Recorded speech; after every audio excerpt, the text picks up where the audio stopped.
Introduction. There is a good chance you have already heard of the concept, the law of attraction. It's been featured in best-selling books, popular television shows, countless talks, classes, and more. That concept, that we can use our minds to help bring forth that which we want, is now very widely taught, including in the mainstream. But have you ever wondered where we got the term, the law of attraction, or how we first came to know about it? The law of attraction and common sense. Let's take a quick step back before I answer those questions. Simply put, the law of attraction is the idea that our thoughts create or help to create our reality, and that by changing our thoughts, we change our life experience. To take this one step further, there are two main levels of concept. First is the common sense level. If you think positive thoughts and adopt a positive outlook, it makes sense that you will have a more positive life experience. And the reverse is also true. If you habitually think negative thoughts and adopt a negative outlook, you'll probably have a more negative life experience. In other words, what we choose to focus on becomes an indicator of the experience we have. For instance, two similar people who have similar events happen to them can have very different experiences of that event, based on their outlook, as well as other factors, of course. As a very broad general example, let's say these two people were both let go from their jobs. The negative thinking person can see this as confirmation that life never works out for them, or that their boss was toxic and had it in for them, or that they were never appreciated, or even turn to fear of how they're going to pay rent. Those may all be true. The positive thinking person can see this as a sign of a new beginning. They should do something different with their life, a signal to pursue a different path, or perhaps even a valuable learning lesson in improving their work performance in future jobs. Those may also all be true. If both of those can be true, it would follow that our positivity or negativity can be a major factor in what we attract to us. Popular psychology will tell us that the way we experience our life is often largely determined by how we frame the experiences we have in life. Neither the optimist nor pessimist is wrong, it's just a different way of viewing what happens to us. And common sense would also suggest, at least to me, that the more we see what happens to us in a positive way, as much as possible at least, that we'll probably open ourselves up to more positive experiences along the way. When we are open and positive, we tend to see more possibilities and have more inclination to pursue those possibilities. Of course, reframing our thoughts and experiences can be more difficult than we realize, but the effort is usually worth it. The New Thought philosophy.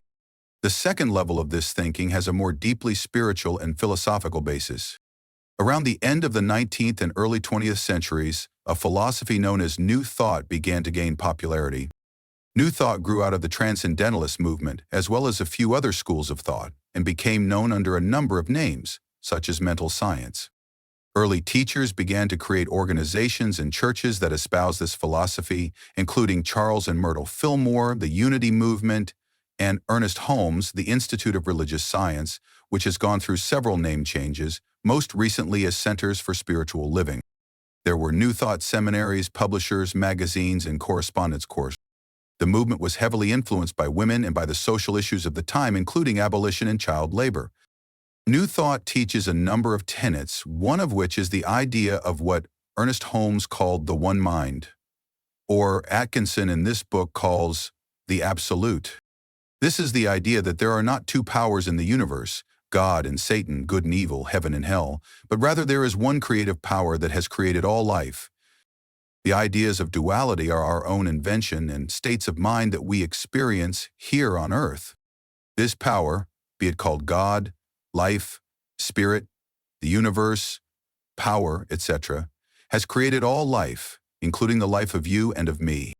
New Thought teaches that when one realizes they are created in the image of this power, they then can realize they are one with the power that created them, made in its image. And then they can realize that the creative process of this power is available to them through the use of their thoughts. Most New Thought teachers will teach in their own language that thoughts are things, that thoughts have creative power. New Thought endeavors to teach people how to use their mind creatively to improve their life experience. This can mean to experience more love, peace, joy, etc., or to experience greater abundance of finances, ideas, creativity, etc. Because we are made from spirit, we are divine heirs of the infinite power and abundance of spirit.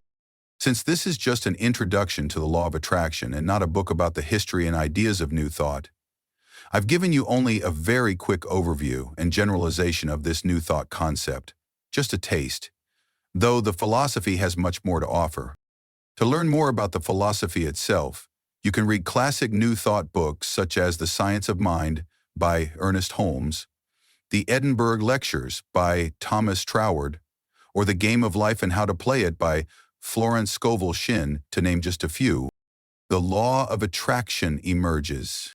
It was in these early teachings that the phrase the law of attraction was first used, at least in printed materials. Early New Thought teachers, Prentice Mulford and Ralph Waldo Trine, both used the phrase the law of attraction in their writings. Many other early teachers wrote about it without calling it the law of attraction specifically. So this concept was in the zeitgeist of the time. In 1906, Atkinson published a book titled Thought Vibration, or The Law of Attraction in the Thought World. As far as I can tell, William Walker Atkinson was the first teacher and author to use the term the law of attraction in a book title and is the basic concept for an entire book. That is the book you are now holding, though with the simplified title, The Law of Attraction. Many others after Atkinson went on to use the phrase and concept of the law of attraction, and the concept gained considerable attention in the early 2000s, a century after Atkinson's book, with authors such as Rhonda Byrne, The Secret, and Wayne Dyer, You See It When You Believe It. Keys, concepts in this book. You'll see as you read the book that there are several themes that Atkinson stresses. Here are just a few. Magnetizing yourself, learning the process to move to the vibration where you are attracting what you want. The absolute. Atkinson often uses this phrase to refer to the higher power, God, the universe, the creator, the one mind, or whatever else you might call it. Will and willpower. Will is what you want, and willpower is consistently taking actions toward what you want, even when it's difficult to do so. Strong desire. Atkinson is clear that you must intensely love the thing you want in order to become an attractor of that thing, whether it is a quality like peace or love, or an experience like a new job or relationship, or a thing like a home or car. Conscious and subconscious mind. Atkinson uses these terms similarly to the way we think of them today. The conscious mind is the mind we think with, and the subconscious mind is the place where our memories and preferences and experiences are all stored, and it is creative. Autosuggestion, using specific thoughts deliberately to plant those seeds into our creative subconscious mind to help become magnetized and thus reach our goal. Singular focus on the goal. Atkinson tells us it is more effective to put our energy toward one main goal rather than to dissipate our energy towards several goals. A bit about the book. Let me mention a few thoughts about this book. First, I truly wish I had been Atkinson's editor for the Law of Attraction. The self-help movement that we are familiar with in our present time wasn't the same as it was when Atkinson wrote this book. Today, most self-help books have some similar structures. Each chapter is a main idea that builds on the previous one, and chapters might have exercises or practices, often at the end of the chapter. Some are even workbooks, where there is space to write in answers to questions the author poses.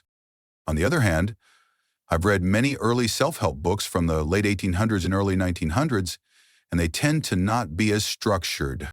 That isn't to say this book doesn't have a structure. It does. It's just not as linear as most books today, and it can be a bit stream of consciousness at times. If I had been his editor, I would have streamlined the book, added some chapters with practical suggestions and more stories from the author's life and those of his students, and have the author add practical suggestions in each chapter. But the book is a product of its time. Atkinson's voice in the book is of a straight-talking mentor, not as a guru, as he is quick to point out. He wants to tell it like it is, at least from his point of view. Although that means it doesn't quite follow the same structure of today's self-help books, it also has a certain charm that comes from the time period it's written in. It's a bit more formal than today's self-help books tend to be, and also bolder in its announcements and ideas.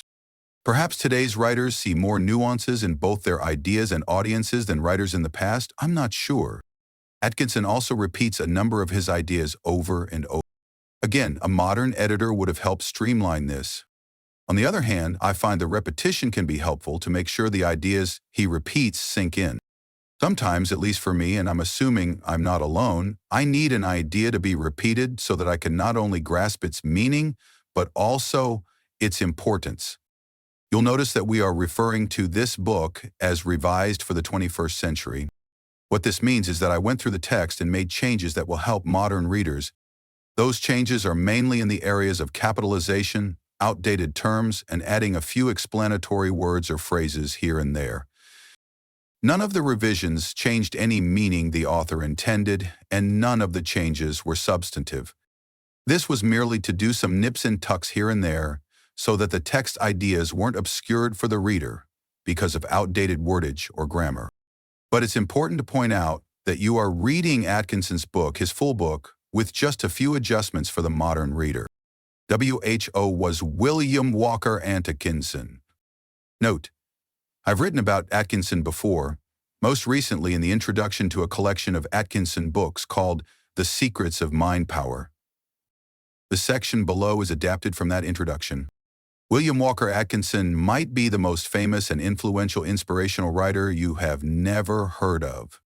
I say that because Atkinson at one time was extremely popular, but somehow, while his ideas have continued to flourish, his name has been largely forgotten. With one exception, which I'll mention later, his books are difficult to find, relegated to print-on-demand status. It is my hope that this volume will bring some of Atkinson's most potent and timeless ideas to many new readers. He deserves a wide readership. Atkinson was a lawyer, author, publisher, editor, and speaker. Born in Baltimore in 1862, Atkinson married Margaret Foster Black, had 2 children, became a lawyer, and moved to Chicago.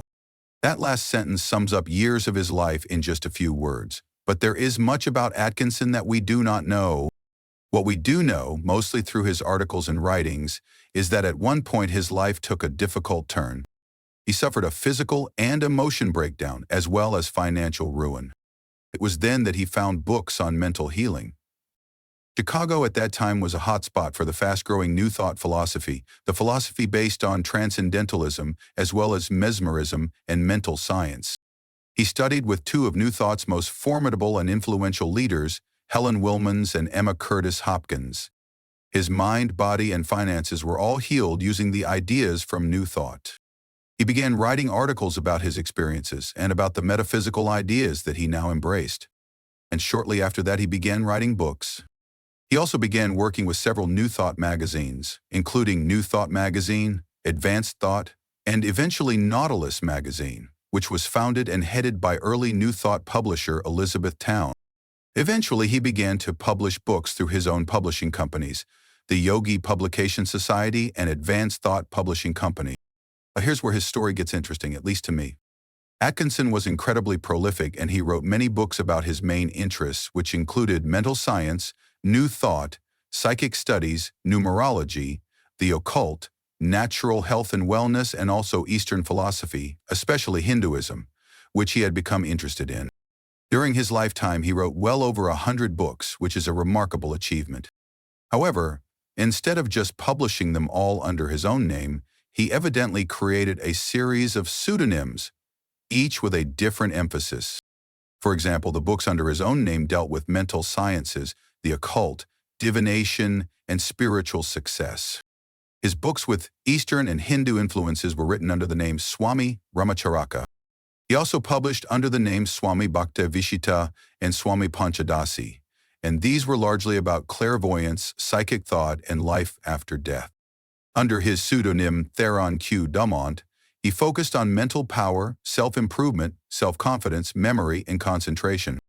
The health and wellness titles were published under the name of Theodore Sheldon, and the esoteric studies such as Rosicrucianism were published with the name Magus Incognito. There were other pseudonyms as well. Notice that I said he evidently published books with pseudonyms. He never revealed one way or another if he authored those, and in fact even created elaborate stories of who some of these authors were.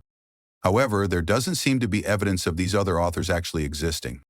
Not to mention, those books all had the same feel as the books published under his own name. It is now widely accepted that he was the author of the books under these pseudonyms. His most famous pseudonym was the Three Initiates, who authored a book that claimed to be of authentic Hermetic wisdom called the Kybalion. This book ended up being his bestseller, the book that he is best known for today. Though most readers of the book don't know that the name of the author is actually William Walker Atkinson. There is some question as to the authorship, whether he wrote the book by himself or with others or even at all, but careful study of the Kybalion reveals that there is a vast probability that Atkinson was the sole author of the book. The Kybalion is available as a part of the Essential Wisdom Library series from St. Martin's Essentials, with a foreword by me as well. While his pseudonyms are fascinating, the books he wrote under his own name are equally fascinating. Many of his other ideas are now commonplace as well, and some are still ahead of their time. This book showcases a man with a brilliant mind and charismatic personality. Although the language is of the times when he wrote them, his ideas are timely and practical and valuable. You can tell as you read this book that he truly wants to help the reader improve their life. He writes in a motivational, personal style, totally graspable and applicable for the modern reader. Yes, some of the stories or examples are dated, but the ideas behind those examples transcend the time he wrote them. After all, Atkinson would be the first to tell us that he didn't invent these ideas. He only wrote about them in a way that made them understandable. His confidence in and love of the ideas in his books burst forth from every paragraph. Reading his book is more than instructional, it is joyful. In Atkinson's later years, he became involved in the International New Thought Alliance, and in fact was their president at one point. He ran his publishing businesses, remained an active lawyer, popular speaker, and influential New Thought teacher. He died in 1932, just shy of his 70th birthday. His publishing company continued to publish his books for decades, but otherwise he left behind no organization or center that taught his principles and ideas. Perhaps that is why his name isn't well known in this time. His books didn't have an author or organization to keep them fresh in the minds of readers. However, as you read any of his books, you'll begin to see his ideas from these books written more than a century ago in today's current bestsellers. Whenever I notice it, I pause and smile, knowing that Atkinson's influence is still being felt today. It's your turn. It's your turn to discover Atkinson and his book, The Law of Attraction. You have somehow attracted the book to you, so my guess is that there is something in this book that will be impactful for you. Read through it, try to grasp the idea of what he is saying, and then work to apply those ideas to your own life. We are all ultimately the author of our own experience, and I hope that this author, William Walker Atkinson, inspires you to write a glorious future, one where you attract great experiences and success. Joel Fotinos, Preface. In December 1901, William Walker Atkinson, in assuming the editorship of the popular magazine New Thought, introduced himself to the readers of that periodical in a memorable article. That article contained a clear, ringing, forceful statement of his individual creed, that which nothing can afford a deeper insight into the character and inner self of the man whose name appears as author of this book. It is the crystallized expression of the world principles, the truths, which his writings seek to illuminate, and in my opinion, should be read by every student of his works as the key to the philosophy he teaches. For this reason, there has been attached to this, his latest book, under the title My Working Creed, the most vital of the fundamental beliefs enunciated by Mr. Atkinson in that famous introductory statement of 1901. None can read the recurring ringing "I believe" of this author without feeling an answering thrill of exaltation and power. To those who read this book, I would say, imbue yourself thoroughly with the broad and beautiful spirit of those few preliminary paragraphs, that you may pass on understandingly to the perusal of the teachings which follow. Those who have an opportunity to refer to the article which was included in New Thought Annual for 1902, published by the New Thought Publishing Company, from which this creed is taken, should do so. It tells of the work, the material success, followed by overstrain, physical and mental breakdown, and financial disaster, which marked the earlier years of William Walker Atkinson. It shows how he came to know what he now holds to be the truth and how in his own life he has demonstrated its value. For from mental and physical wreck and financial ruin, he wrought through its principles perfect health, mental vigor, and material prosperity. Mr. Atkinson, during the many years of his connection with the magazine New Thought, built for himself an enduring place in the hearts of its readers. For 4 years, his literary work was confined to its pages, including in addition 3 books for its publishers. And article after article of wonderful strength and vital force flowed from his pen. During this time, several series of lessons appeared under varying titles in regard to the application of the law of attraction in the thought world, lessons which created a sensation and exerted a wonderful influence upon the lives of those who applied their principles. They were written in Mr. Atkinson's own sparkling, intimate style, teeming with thought, force, energy, fire, but shorn of all atmosphere of the study, all attempt at fine writing, polished periods or dignified metaphor, and all affectation or assumption of superior learning. One of Mr. Atkinson's cardinal principles is stand on your own feet, and he denounces any attempt to read infallibility into his writings. For this reason, we have again prefaced the present work with a foreword in which he seeks to instill into all students of New Thought, whether as expressed in his writings or in those of others, the quality of self-dependence. A reading of this foreword will give the student a clear idea of the attitude of mind in which Mr. Atkinson thinks this and all other individual interpretations of life should be approached. With my working creed and the foreword as guides, the present reader should enter upon the law of attraction, the book proper, in a spirit calculated to extract the greatest possible value. The law of attraction embraces 2 series of the vital lessons mentioned above, with some additional articles by Mr. Atkinson following out the same line of teaching. When teaching, the order of the lessons has been somewhat changed in the combination, and for further continuity and clearness, new lesson titles in the form of chapter headings have been selected. The publishers have preferred to retain the familiar unstudied style of the lessons, as originally written, rather than to subject the articles to the literary revision by the author, which usually precedes publication in book form. They contend that Mr. Atkinson's mightiest influence, his greatest strength and power, lies in his simple, straightforward, and at times even colloquial language, the kind which even my little son can understand, as wrote, in gratitude, one earnest student. It is such writing that the world needs, writing which can be read and understood by the people around the world, whether they are children or adults. There is a great deal of so-called fine writing on New Thought subjects, beautiful sentences full of high, though sometimes misty thought. But this world needs common, practical, everyday application of this thought. Where there is one reader for the literary masterpiece, there are 100 readers, plus even that other one, for the book written as a keen, live, human talks and writes about the difficulties, the problems, the possibilities of the average citizen of the world. This is a truth Mr. Atkinson has mastered, and it is with intention he casts from him the restrictions of an academic style. He speaks, always, not in dignified tones to the public, but in the language of a friend to you. It can be said of him in praise, as of another before him. The common people heard him gladly, Mark 12:37. The highest, most enduring tribute that can be paid to a leader.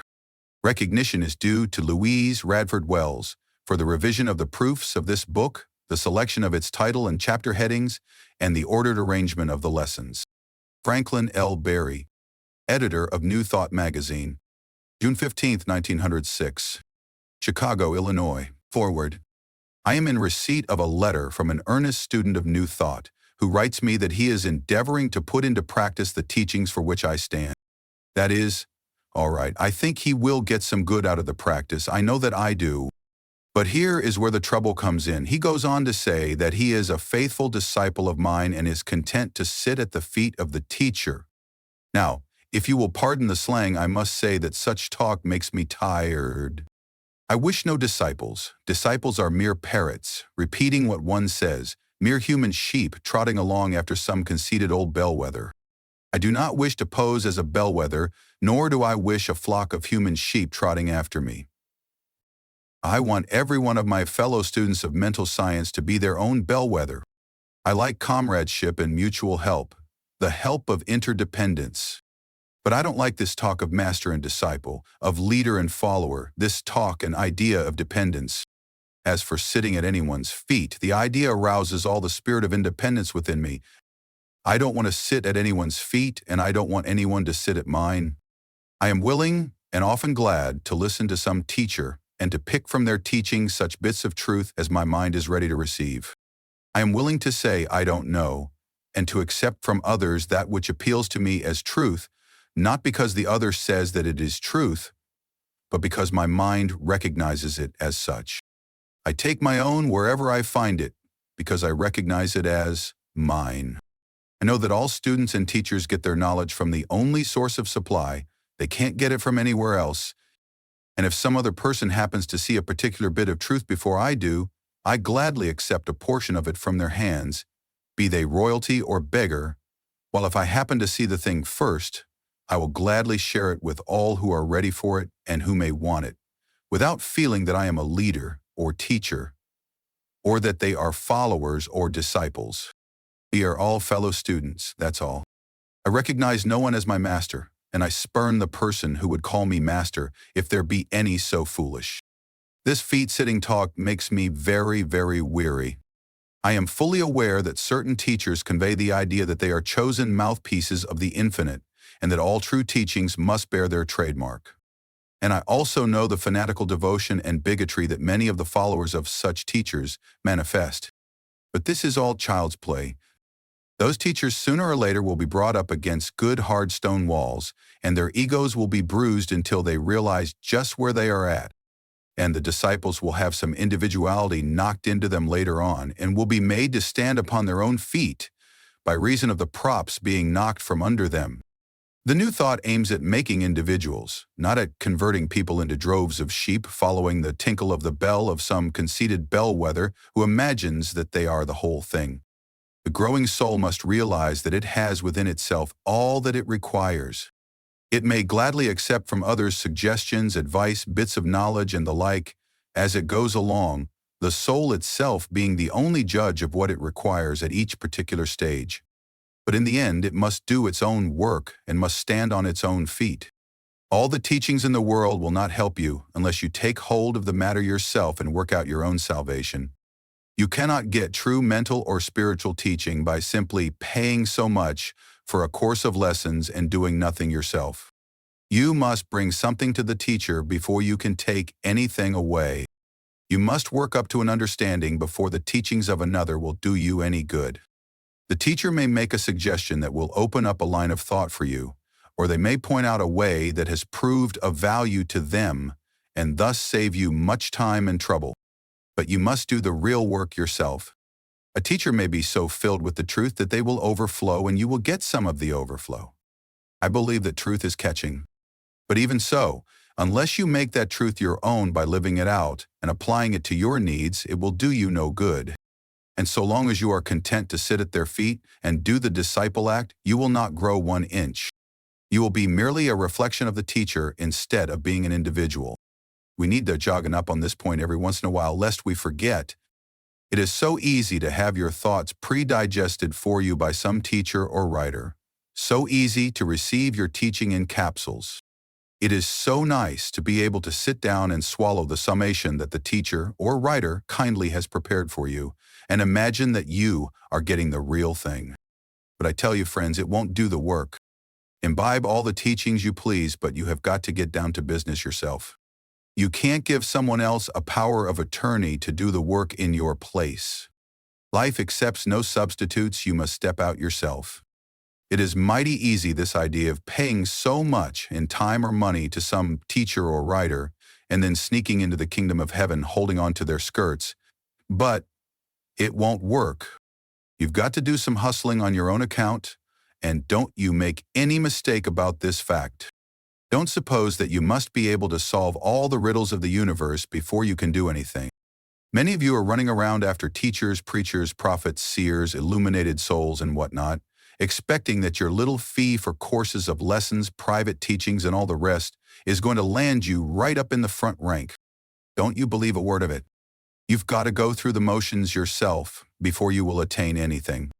You can't sneak in that way. It won't work. I look around me and see many of these poor creatures sitting at the feet of someone or other, sinking their individuality in that of the teacher and not daring to think an original thought lest it conflict with some notion of their master. These good souls are so full of the teaching they are imbibing they will repeat it by the yard, phrase after phrase, like a well-trained parrot. But they don't understand a bit of it. They are like the moon, which shines by reason of the reflection of the sun's rays and has no light or heat of its own. The talk of these disciples and sitters at the feet is nothing but moonshine, mere reflected light. Moons are dead, cold things, no light, no heat, no fire, no energy. Dead.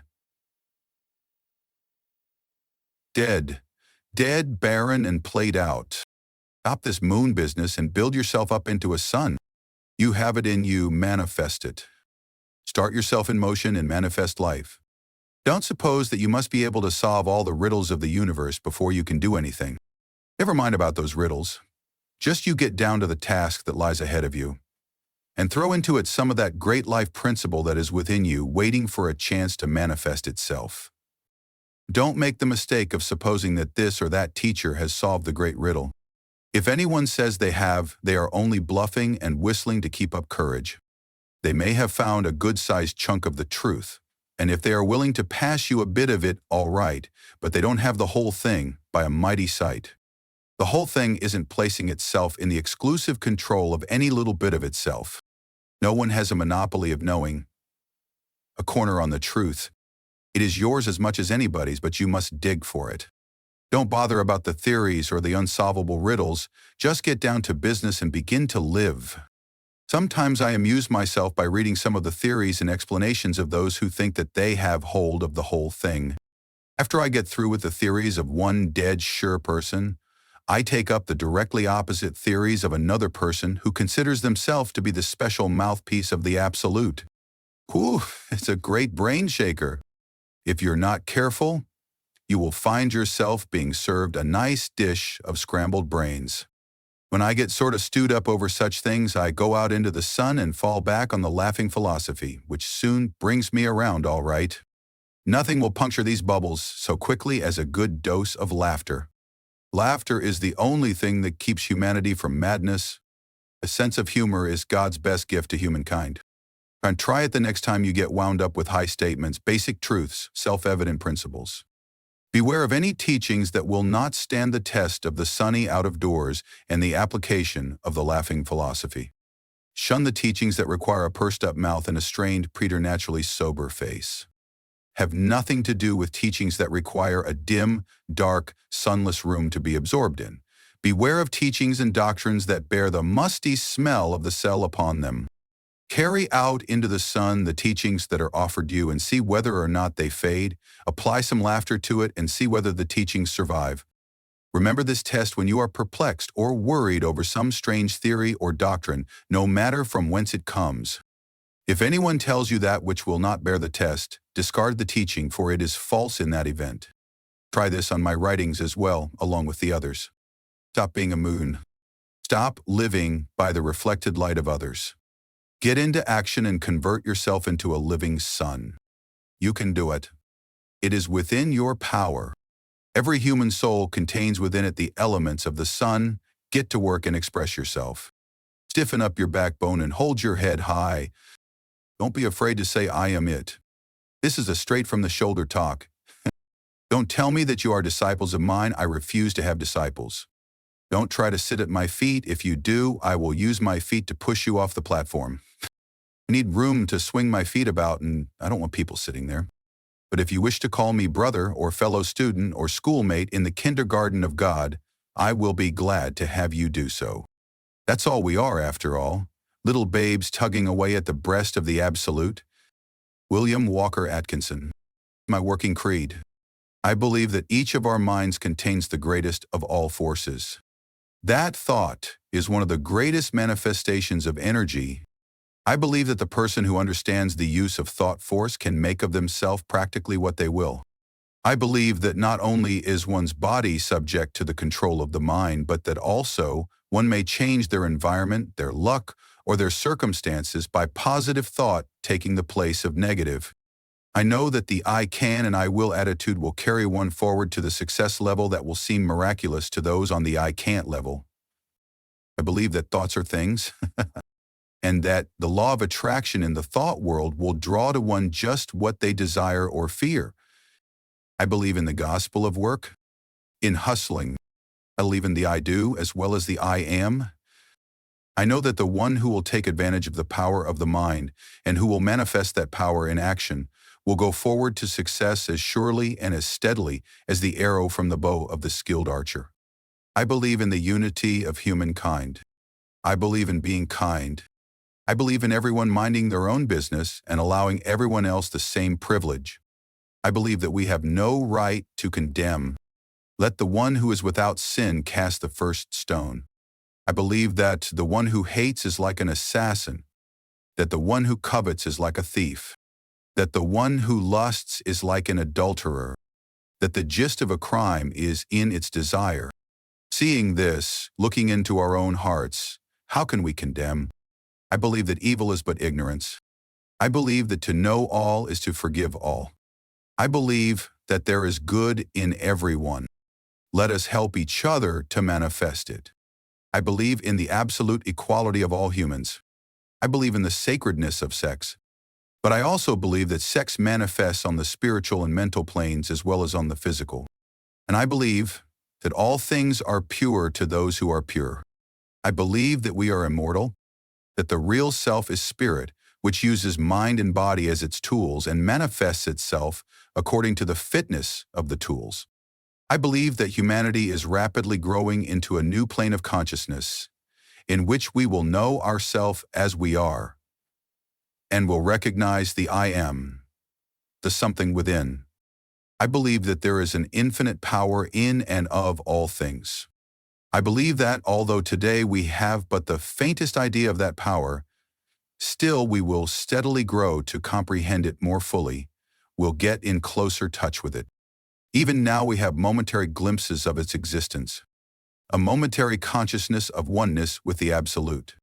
I believe that the greatest happiness consists in maintaining toward the Absolute the attitude of the trusting child, who, feeling no doubt of the parent's love, no doubt of his wisdom, places their little hand in that of the parent and says, "Lead thou me on."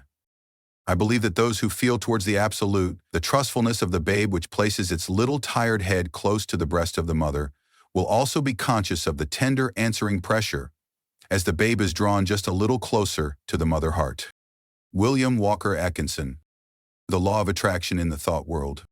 The universe is governed by law, one great law. Its manifestations are multiform, but viewed from the ultimate, there is but one law.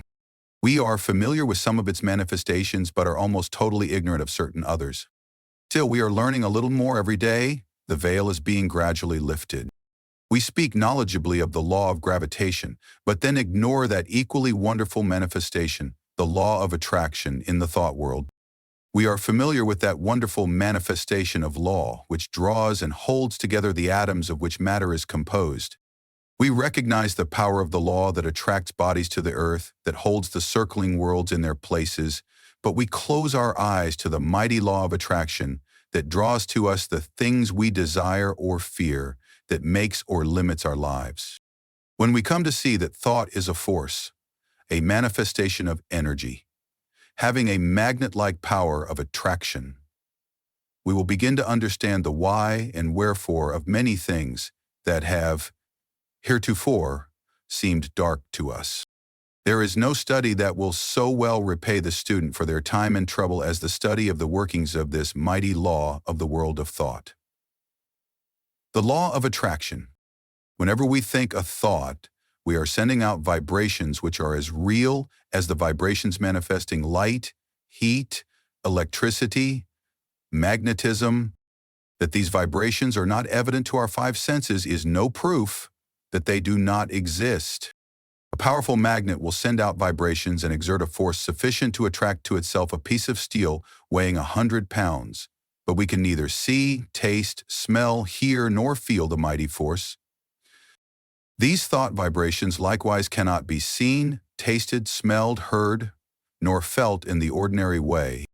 Although it is true there are on-record case studies of persons peculiarly sensitive to psychic impressions who have perceived powerful thought waves. Also, many of us can testify that we have distinctly felt the thought vibrations of others, both while in the presence of the sender and also at a distance. Telepathy and its kindred phenomena are not idle dreams. Light and heat are manifested by vibrations of a far lower intensity than those of thought, but the difference is solely in the rate of vibration. The records of science throw an interesting light upon this question. Professor Elisha Gray, an eminent scientist, says in his little book, The Miracles of Nature, "There is much food for speculation in the thought that there exist sound waves that no human ear can hear, and color waves of light that no eye can see. The long, dark, soundless space between 40,000 and 400 trillion vibrations per second, and the infinity of range beyond 700 trillion vibrations per second, where light ceases in the universe of motion, makes it possible to indulge in speculation." Mr. M. Williams, in his work entitled Short Chapters in Science, says, "There is no gradation between the most rapid undulations or tremblings that produce our sensation of sound and the slowest of those which give rise to our sensations of gentlest warmth. There is a huge gap between them, wide enough to include another world of motion, all lying between our world of sound and our world of heat and light. And there is no good reason whatever for supposing that matter is incapable of such intermediate activity, or that such activity may not give rise to intermediate sensations, provided there are organs for taking up and sensifying their movements. I cite the above authorities merely to give you food for thought, not to attempt to demonstrate to you the fact that thought vibrations exist. The last named fact has been fully established to the satisfaction of numerous investigators of the subject, and a little reflection will show you that it coincides with your own experiences. We often hear repeated the well-known mental science statement, "Thoughts are things," and we say these words over without consciously realizing just what is the meaning of the statement. If we fully comprehended the truth of the statement and the natural consequences of the truth back of it, we should understand many things which have appeared unclear to us and would be able to use the wonderful power, thought force, just as we use any other manifestation of energy. As I have said, when we think, we then set thought vibrations into motion at a very high degree, just as real as the vibrations of light, heat, sound, electricity.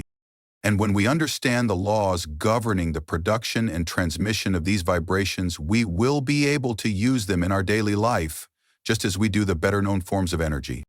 Even though we cannot see, hear, weigh, or measure, these vibrations is not proof that they do not exist. There exist waves of sound which no human ear can hear, although some of these are undoubtedly registered by the ear of some of the insects, and others are caught by delicate scientific instruments invented by humans. Yet there is a great gap between the sounds registered by the most delicate instrument and the limit which our mind, reasoning by analogy, knows to be the boundary line between sound waves and some other forms of vibration. And there are light waves which human eyes do not register, some of which may be detected by more delicate instruments, and many more so fine that the instrument has not yet been invented which will detect them, although improvements are being made every year and the unexplored field gradually lessened. As new instruments are invented, new vibrations are registered by them, and yet the vibrations were just as real before the invention of the instrument as afterward. Supposing that we had no instruments to register magnetism, one might be justified in denying the existence of that particular mighty force, because it could not be tasted, felt, smelt, heard, seen, weighed, or measured. And yet the mighty magnet would still send out waves of force sufficient to draw to it pieces of steel weighing hundreds of pounds. Each form of vibration requires its own form of instrument for action. At present, the human brain seems to be the only instrument capable of registering thought waves, although metaphysicians say that in this century, scientists will invent ways to catch and register such impressions. To those who have experimented along the lines of practical telepathy, no further proof is required than the results of their own experiments. Not only do our thought waves influence ourselves and others, but they have a drawing power. They attract to us the thoughts of others, things, circumstances, people, luck, in accord with the character of the thought uppermost in our minds. We are sending out thoughts of greater or lesser intensity all the time, and we are reaping the results of such thoughts. Not only do our thought waves influence ourselves and others, but they have a drawing power. They attract to us the thoughts of others, things, circumstances, people, luck, in accord with the character of the thought uppermost in our minds. Thoughts of love will attract to us the love of others, circumstances and surroundings in accord with the thought, people who are of like thought. Thoughts of anger, hate, envy, malice, and jealousy will draw to us the foul results of kindred thoughts emanating from the minds of others. Those who think vile thoughts of others will receive them in turn from others. A strong thought or a thought long continued will make us the center of attraction for the corresponding thought waves of others. Like attracts like in the thought world. As ye sow, so shall ye reap. Birds of a feather flock together in the thought world. Curses like chickens come home to roost, and they bring their friends with them. Like attracts like in the thought world. As ye sow, so shall ye reap. The person who is filled with love will then see love everywhere and will attract the love of others. The person with hate in their heart will then get all the hate they can stand. The one who thinks fight generally runs up against all the fight they want before they get through. And so it goes. Each gets what they call for over the wireless telegraphy of the mind. The one who rises in the morning feeling grumpy usually manages to have the whole family in the same mood before the breakfast is over. The nagging person generally finds enough to further gratify their nagging propensity during the day. This matter of thought attraction is a serious one. When you stop to think about it, you will see that we really make our own surroundings, although we sometimes blame others for it. I have known people who understood this law to hold a positive, calm thought and be absolutely unaffected by the negativity surrounding them. They were like the vessel from which the oil had been poured on the troubled waters. They rested safely and calmly whilst the tempest raged around them. One is not at the mercy of the fitful storms of thought after they have learned the workings of the law. We have passed through the age of physical force onto the age of intellectual supremacy, and we are now entering a new and almost unknown field, that of psychic power. This field of energy has its established laws as well, just as the other fields have, and we should acquaint ourselves with these laws, or we will be lost in the crowded area with those who don't understand how the law works. I will try to make these great underlying principles of this new field of energy which are opening up before us plain to you. This way you may be able to make use of this great power and then apply it for legitimate and worthy purposes. Thought waves and their process of reproduction. Like a stone thrown into the water, thought produces ripples and waves which spread out over the great ocean of thought. There is this difference, however. The waves on the water move only on a level plane in all directions, whereas thought waves move in all directions from a common center, just as do the rays from the sun. Just as on earth we are surrounded by a great sea of air, so are we surrounded by a great sea of mind. Our thought waves move through this vast mental ether, extending in all directions, becoming somewhat lessened in intensity according to the distance traversed, because of the friction occasioned by the waves coming in contact with the great body of mind surrounding us on all sides. These thought waves have other qualities, differing from the waves on the water. They have the property of reproducing themselves. In this respect, they resemble sound waves rather than waves upon the water. Just as a note of the violin will cause the thin glass to vibrate and sing, so will a strong thought tend to awaken similar vibrations in minds attuned to receive it. Many of the stray thoughts which come to us are but reflections or answering vibrations to some strong thought sent out by others. But unless our minds are attuned to receive it, the thought will not likely affect us. If we are thinking high and great thoughts, our minds acquire a certain level that corresponds to the character of the thoughts we have been thinking. And this level once established, we will be apt to catch the vibrations of other minds keyed to the same thought level. On the other hand, if we get into the habit of thinking thoughts of a lower character, we will soon be echoing the low order of thought emanating from the minds of the thousands, thinking along the same lower lines. We are largely what we have thought ourselves into being, the balance being represented by the type or level of the suggestions and thought of others which have reached us, either directly by verbal suggestions or telepathically, by means of such thought waves. Our general mental attitude, however, determines the type or level of the thought waves received from others, as well as the thoughts emanating from ourselves. We receive only such thoughts as those that are in harmony with the general mental attitude held by ourselves. The thoughts not in harmony affecting us very little, as they awaken no response in us. A person who believes thoroughly in themselves and maintains a positive, strong mental attitude of confidence and determination is not likely to be affected by the adverse and negative thoughts of discouragement and failure emanating from the minds of other persons in whom these last qualities predominate. At the same time, these negative thoughts, if they reach one whose mental attitude is pitched on a low key, deepen their negative state and add fuel to the fire which is consuming their strength, or, if you prefer this figure, serve to further smother the fire of their energy and activity. We attract to us the thoughts of others who are on the same level of thought. We attract to us the thoughts of others who are on the same level of thought. The one who thinks at the vibration of success will then be in tune with the minds of others thinking at the same vibration. They will help the person and they will help them. The one who allows their mind to dwell constantly upon thoughts of failure brings themselves into close touch with the minds of other failure people, and each will tend to pull the other down even further. The one who thinks that all is evil is apt to see evil everywhere and in every one, and will be brought into contact with others who will seem to prove their theory, and the one who looks for good in everything and everybody will be likely to attract to themselves the experiences and people corresponding to their thought. In other words, we generally see that for which we look. We generally see that for which we look.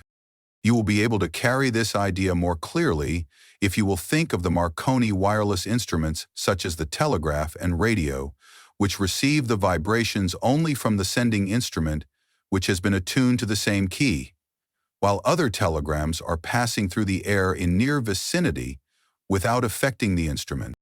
The same law applies to the operations of thought.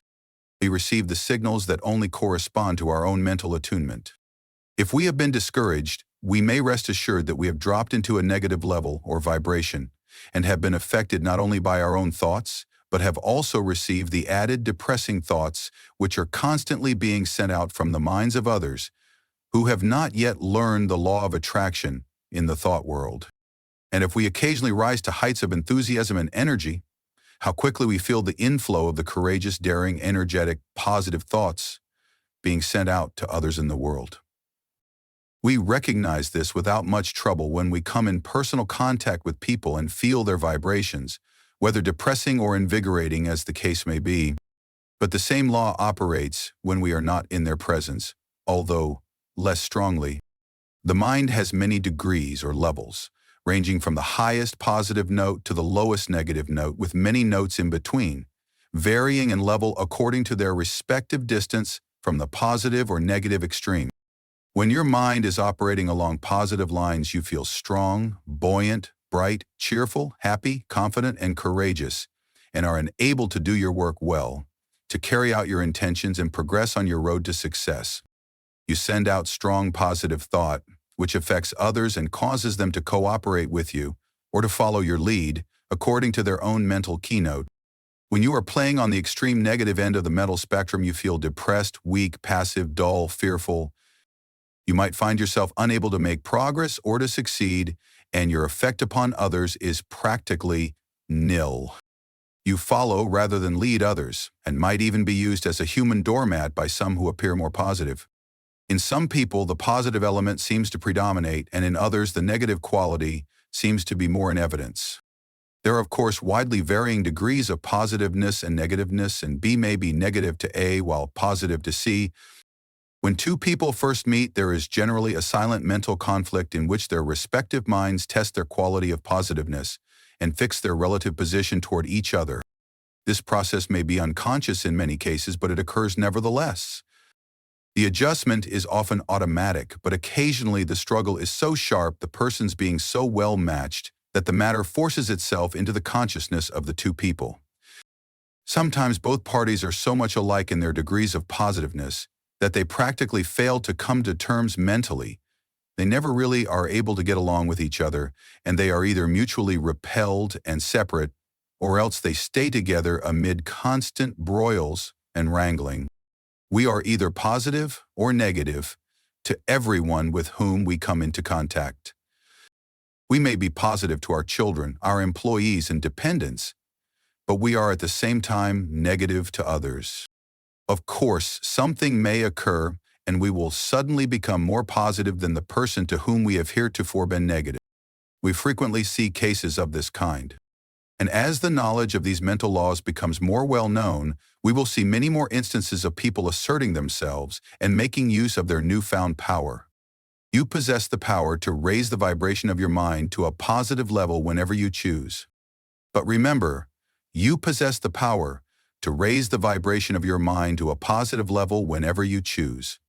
And of course, it is equally true that you may allow yourself to drop to a low, negative level by carelessness or a weak will. There are more people on the negative plane of thought than on the positive plane, and consequently, there are more negative thought vibrations in operation in our mental atmosphere.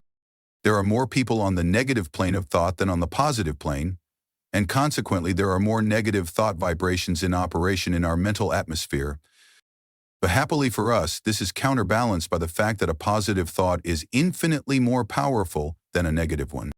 If we choose, we can raise ourselves to a higher mental key, and we can shut out the depressing thoughts, and may increase the vibrations corresponding with our changed mental attitude.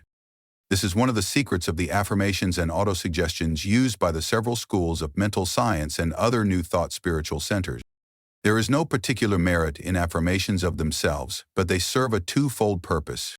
One, they tend to establish new mental attitudes within us and act wonderfully in the direction of character building, the science of making ourselves over. Two, they tend to raise our mental vibrations so that we may get the benefit of the positive thought waves of others on the same plane of thought. Whether or not we believe in them, we are constantly making affirmations.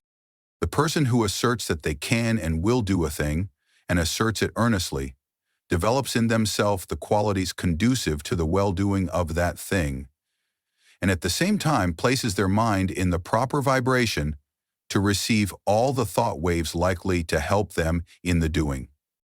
If, on the other hand, one says and feels that they are going to fail, they will smother the thoughts coming from their own subconscious mentality, which are intended to help them, and at the same time, will place themselves in tune with the failure thought of the world, and there is plenty of the latter kind of thought around, I can tell you. Do not allow yourselves to be affected by the adverse and negative thoughts of those around you. Do not allow yourselves to be affected by the adverse and negative thoughts of those around you. Rise to the upper chambers of your mental dwelling and key yourself up to a strong level, away above the vibrations on the lower planes of thought. Then you will not only be immune to their negative vibrations, but will be in touch with the great body of strong positive thought coming from those of your own plane of development. My aim will be to direct and train you in the proper use of thought and will, that you may have yourself well in hand and may be able to strike the positive key or vibration at any moment you may feel it necessary. It is not necessary to strike the extreme note on all occasions. The better plan is to keep yourself in a comfortable level without much strain, and to have the means at command whereby you can raise the level at once when an occasion demands. By this knowledge, you will not be at the mercy of the old automatic action of the mind, but may have it well under your own control. Development of the will is very much like the development of a muscle, a matter of practice and gradual improvement. At first, it is apt to be challenging, but with each trial, one grows stronger until the new strength becomes real and permanent. Development of the will is very much like the development of a muscle, a matter of practice and gradual improvement. At first, it is apt to be challenging, but with each trial, one grows stronger until the new strength becomes real and permanent. Many of us have made ourselves positive under sudden calls or emergencies, We are in the habit of bracing up when occasion demands. But by intelligent practice, you will become so strengthened that your habitual state will be equal to your bracing up stage now. Then when you find it necessary due to another challenge, you will be able to reach a new stage not dreamed of at present. I am not advocating that you live in a state of high tension continuously. This is not at all desirable because it is apt to be too much of a strain upon you. It is better to be able to relax and assume a certain degree of receptiveness, knowing that you are always able to spring back to the more active state at will. The habitually active person loses much enjoyment and recreation. You need both active and receptive periods of time. Both can be positive. Active, you give out energy. Receptive, you take in energy. Positive, you are a teacher. Receptive, a student. It is not only a good thing to be a good teacher, but it is also very important to be a good listener at times. I talk about the mind. We have but one mind, but that mind has many mental faculties or abilities. Each faculty is capable of functioning along two different lines of mental effort. There are no distinct dividing lines separating the two several functions of a faculty, but they shade into each other as do the colors of the spectrum. For example, an active effort of any faculty of the mind is the result of a direct impulse imparted at the time of the effort. A passive effort of any faculty of the mind is the result of either a preceding active effort of the same mind, an active effort of another along the lines of suggestion, thought vibrations from the mind of another, or thought impulses from an ancestor transmitted by the laws of heredity, including impulses transmitted from generation to generation from the time of the original vibratory impulse, imparted by the primal cause, which impulses gradually unfold when the proper state of evolutionary development is reached. The active effort is new-born, freshly made in the moment, while the passive effort is from memory and history and, in fact, is often the result of vibratory impulses imparted in ages long past. The active effort makes its own way, brushing aside the impeding vines and kicking from its path the obstructing stones. The passive effort travels along the beaten path. A new thought or action originally caused by an active effort of faculty may become automatic by continued repetition or habit. How? By the repeated active effort, which develops into a strong momentum and carries it forward. There it continues until it is stopped by another active effort. Thoughts or actions which have continued along passive lines may be ended or corrected by an active or conscious effort. The active function creates, changes, or finishes. The passive function carries on the work given it by the active function and obeys orders and suggestions. The active function produces the thought habit or motion habit and imparts to it the vibrations which carry it on along the passive lines thereafter. In other words, the new thought or action becomes passive or automatic once we stay with it long enough. This active function also has the power to send forth vibrations which neutralize the momentum of the thought habit or motion habit. It also is able to launch a new thought habit or motion habit with stronger vibrations, which overcomes and absorbs the first thought or motion and substitutes the new one. All thought impulses or motion impulses, once started, will then continue to vibrate along passive automatic lines until changed or ended by subsequent impulses, imparted by the active function or other controlling power. The continuance of the original impulse adds momentum and force to it and renders its change or dissolution more difficult. This explains that which is called the force of habit. I think that this will be readily understood by those who have struggled to overcome a habit which had been easily acquired. This law of attraction applies to good habits as well as bad. The lesson is clear. Several of the faculties of the mind often combine to produce a single manifestation. The task to be performed may call for the combined exercise of several faculties, some of which may manifest by active effort and others by passive effort together. When you are met with new conditions, new problems or situations, it calls for the exercise of active conscious effort, while a familiar problem or task can be easily handled by the passive effort without the assistance of active effort. There is in nature an instinctive tendency of living organisms to perform certain actions, the tendency of an organized body to seek that which satisfies the wants of its organism. This tendency is sometimes called appetency, meaning a strong desire or propensity. It is really a passive mental impulse originating with the impetus imparted by the primal cause and transmitted along the lines of evolutionary development, gaining strength and power as it progresses. The impulse of the primal cause is assisted by the powerful upward attraction exerted by the absolute. In plant life, this tendency is plainly discernible, ranging from the lesser exhibitions in the lower types to the greater in the higher types. It is that which is generally spoken of as the life force in plants. It is, however, a manifestation of rudimentary mentation or mental activity functioning along the lines of passive effort. In some of the higher forms of plant life, there appears a faint color of independent life action, a faint indication of choice or volition. Writers on plant life relate many remarkable instances of this phenomenon. It is undoubtedly an exhibition of rudimentary active mentation. In the lower animal kingdom, a very high degree of passive mental effort is found. And varying in degree in the several families and species, a considerable amount of active mentation is apparent.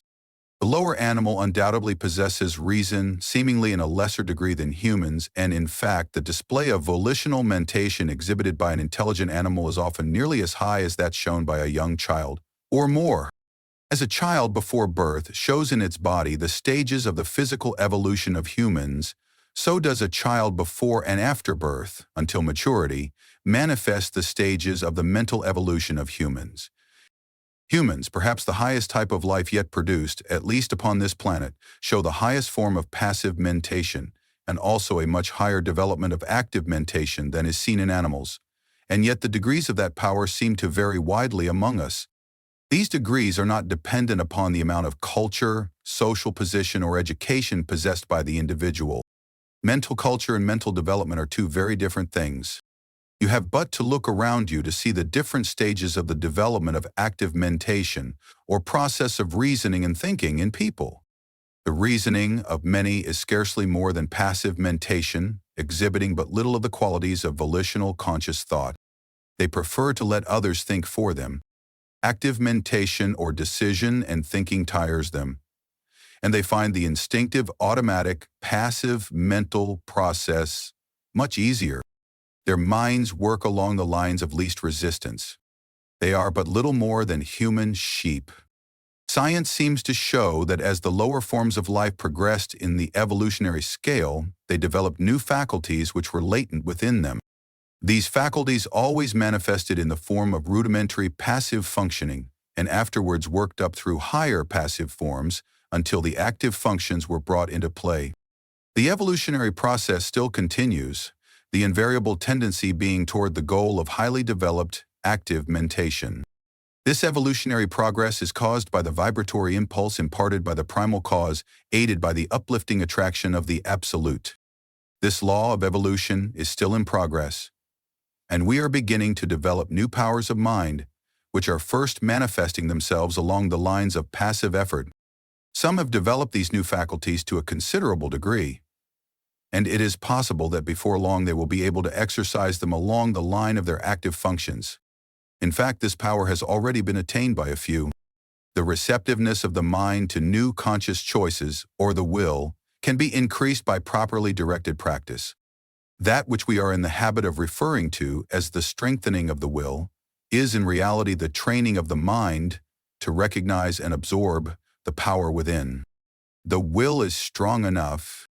It does not need strengthening, but the mind needs to be trained to receive and act upon the suggestions of the will. The will is the outward manifestation of the I am, the absolute within us. The will current is flowing in full strength along the spiritual wires, but you must learn how to use it before it works for you. This is a somewhat different idea from that which you have been in the habit of receiving from writers on the subject of willpower, but it is correct, as you will demonstrate to your own satisfaction if you will follow up the subject by experiments along the proper lines. The pull of the absolute draws us upward, and the vibratory force of the primal impulse has not yet exhausted itself. The time of evolutionary development has come when we can help ourselves. The one who understands the law can accomplish wonders by means of the development of the powers of the mind, while the one who turns their back upon the truth will suffer from their lack of knowledge of the law. One who understands the laws of their mental being develops their latent powers and uses them intelligently.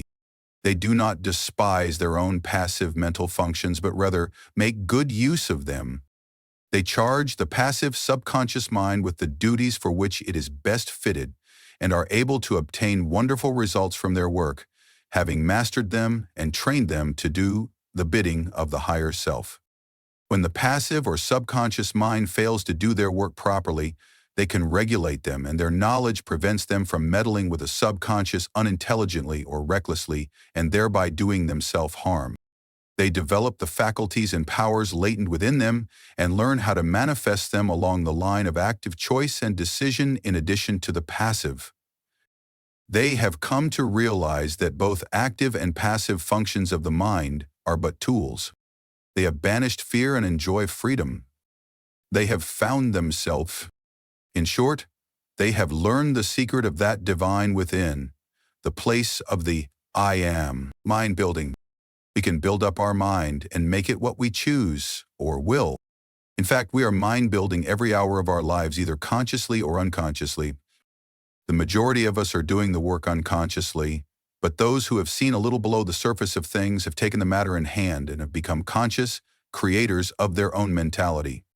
They are no longer subject to the suggestions and influences of others, but have become masters of themselves.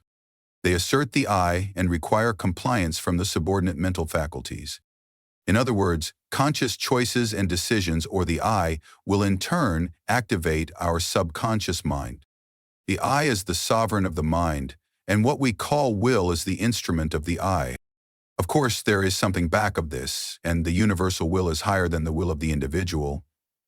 But the latter is in much closer touch with the universal will than is generally supposed. When one conquers the lower self and asserts the I, they become in close touch with the universal will and partakes largely of its wonderful power. The moment one asserts the I and finds themselves, they establish a close connection between the individual will and the universal will. But before they are able to avail themselves of the mighty power at their command, they must first effect the proficiency of the lower self, or the subconscious. Think of the illogicality of one claiming to manifest what they want when they don't assert their active mind and instead are only passive in life. They are at the mercy of their own subconscious, which should be subordinate, or the one who believes they are powerless to their moods, addictions, and even fate, and at the same time tries to claim the benefits of the will. I am speaking of self-mastery, the assertion of the I over the subordinate parts of oneself. In the higher view of the subject, this I is the only real self, and the rest is the non-self. But in this book, we will use the word self as meaning the entire human. Before one can assert the I in its full strength, they must obtain the complete mastery of the subordinate parts of the self. All things are good when we learn to master them, but no thing is good when it masters us. Just so long as we allow the lower portions of the self to give us orders, we feel powerless. It is only when the I mounts to the throne and lifts the scepter that order is established and things assume their proper relation to each other. To be clear, we are finding no fault with those who are swayed by their lower selves. They have not yet learned how to use the law of attraction, and hopefully will work up to it in time.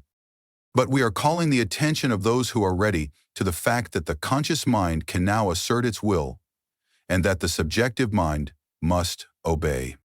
Orders must be given and carried out. The time to do it is now. You might have been passive in your life up to now. You have been allowing the mental kingdom to be misgoverned by the subconscious. You have believed yourself to be powerless against moods, emotions, thoughts of unworthiness, and negativity. It is time to reestablish order in your mental kingdom. You are able to assert mastery over any emotion, appetite, passion, or class of thoughts by the assertion of your will. You can order fear to go to the rear, jealousy to leave your presence, hate to depart from your sight, anger to hide itself, worry to cease troubling you, uncontrolled desires to bow in submission and to become humble followers instead of leaders, all by the assertion of your I. You may surround yourself with the glorious company of courage, love, and self-control by the same means. You may put down the rebellion and secure peace and order in your mental kingdom if you will only utter the mandate and insist upon its implementation. Before you can gain what you want, you must establish the proper internal conditions and must show your ability to govern your own mental kingdom. The first battle is the conquest of the lesser self by the real self. Affirmation: I am asserting the mastery of my real self. But be sure to back up the words with the thought and feelings inspiring them, and do not merely repeat them parrot-like. Repeat these words earnestly and positively during the day, at least once an hour, and particularly when you are confronted with conditions which tempt you to act on the lines of the lesser, passive, more limited self instead of following the course dictated by the real self. In the moment of doubt and hesitation, say these words earnestly, and your way will be made clear to you. Repeat them several times after you retire and settle yourself to sleep. But be sure to back up the words with the thought and feelings inspiring them, and do not merely repeat them parrot-like. Form the mental image of the real self asserting its mastery over the subconscious planes of your mind. See your conscious thought in control of your subconscious. When you do, you will become conscious of an influx of new thoughts and ideas, and things which have seemed hard for you will suddenly become much easier. You will feel that you have yourself well in hand, and that you are the leader of your own life and not the follower. The thought you are holding will manifest itself in action, and you will steadily grow to become that which you have in mind. This is how to activate the law of attraction in your own life. Exercise. Stay focused on the thoughts and actions which align with what you desire, rather than fall back into the thoughts and habits of what keeps you from what you desire. For example, when you are tempted to burst into anger, instead choose to respond in a way that matches what you really want, and you will experience more power in that moment. Some emotions, like unwarranted or uncontrolled anger, are not worthy of the developed self. When you feel annoyed and cross, remember who and what you are. You are made from the absolute, and rise above your feeling, which is temporary. When you feel fearful, remember that the real self fears nothing, and draw on that courage. When you feel jealousy inciting, think of your higher nature and laugh. And so on, asserting the real self and not allowing the things on the lower plane of mentality to disturb you. They are unworthy of you and must be taught to keep their places. Do not allow these things to master you. They should be your subjects, not your masters. You must get away from this reactive plane, and the only way to do so is to cut loose from these phases of thought which have been running things in your life only to suit themselves. You may have trouble at the start of controlling your mind and emotions, but keep at it, and you will have that satisfaction which comes only from conquering those parts of your nature. You have been passive in your own life long enough. Now is the time to lead yourself. If you will follow these exercises faithfully, you will be a different being in a short time, and will look back with a smile to your former condition. But it takes work. Will you make the effort? The secret of the will. While psychologists may differ in their theories regarding the nature of the will, none deny its existence, nor question its power. All persons recognize the power of strong will, and all can see how it may be used to overcome the greatest obstacles. But few realize that the will may be developed and strengthened by intelligent, consistent practice. They feel that they could accomplish wonders if they had a strong will, but instead of attempting to develop a strong will, they content themselves with regrets. They sigh but do nothing. Those who have investigated the subject closely know that willpower, with all its latent possibilities and mighty powers, may be developed, disciplined, controlled, and directed, just as may be any other of nature's forces. It does not matter what theory you may entertain about the nature of the will, you will obtain the results if you practice intelligently. Personally, I have a somewhat odd theory about the will. I believe that everyone has, potentially, a strong will, and that all we have to do is to train our mind to make use of it. I think that in the higher regions of everyone's mind is a great supply of willpower awaiting our use. The will current is running along the mental wires, and all that it is necessary to do is to raise the mental vibration and connect with the power for your use. The supply is unlimited, For your little storage battery is connected with the great powerhouse of the universal willpower, and the power is inexhaustible. Your will does not need training, but your mind does. The mind is the instrument, and the supply of willpower is proportionate to the quality of the instrument through which it manifests. But you needn't accept this theory if you don't like it. This lesson will fit your theory as well as mine. Your will does not need training, but your mind does.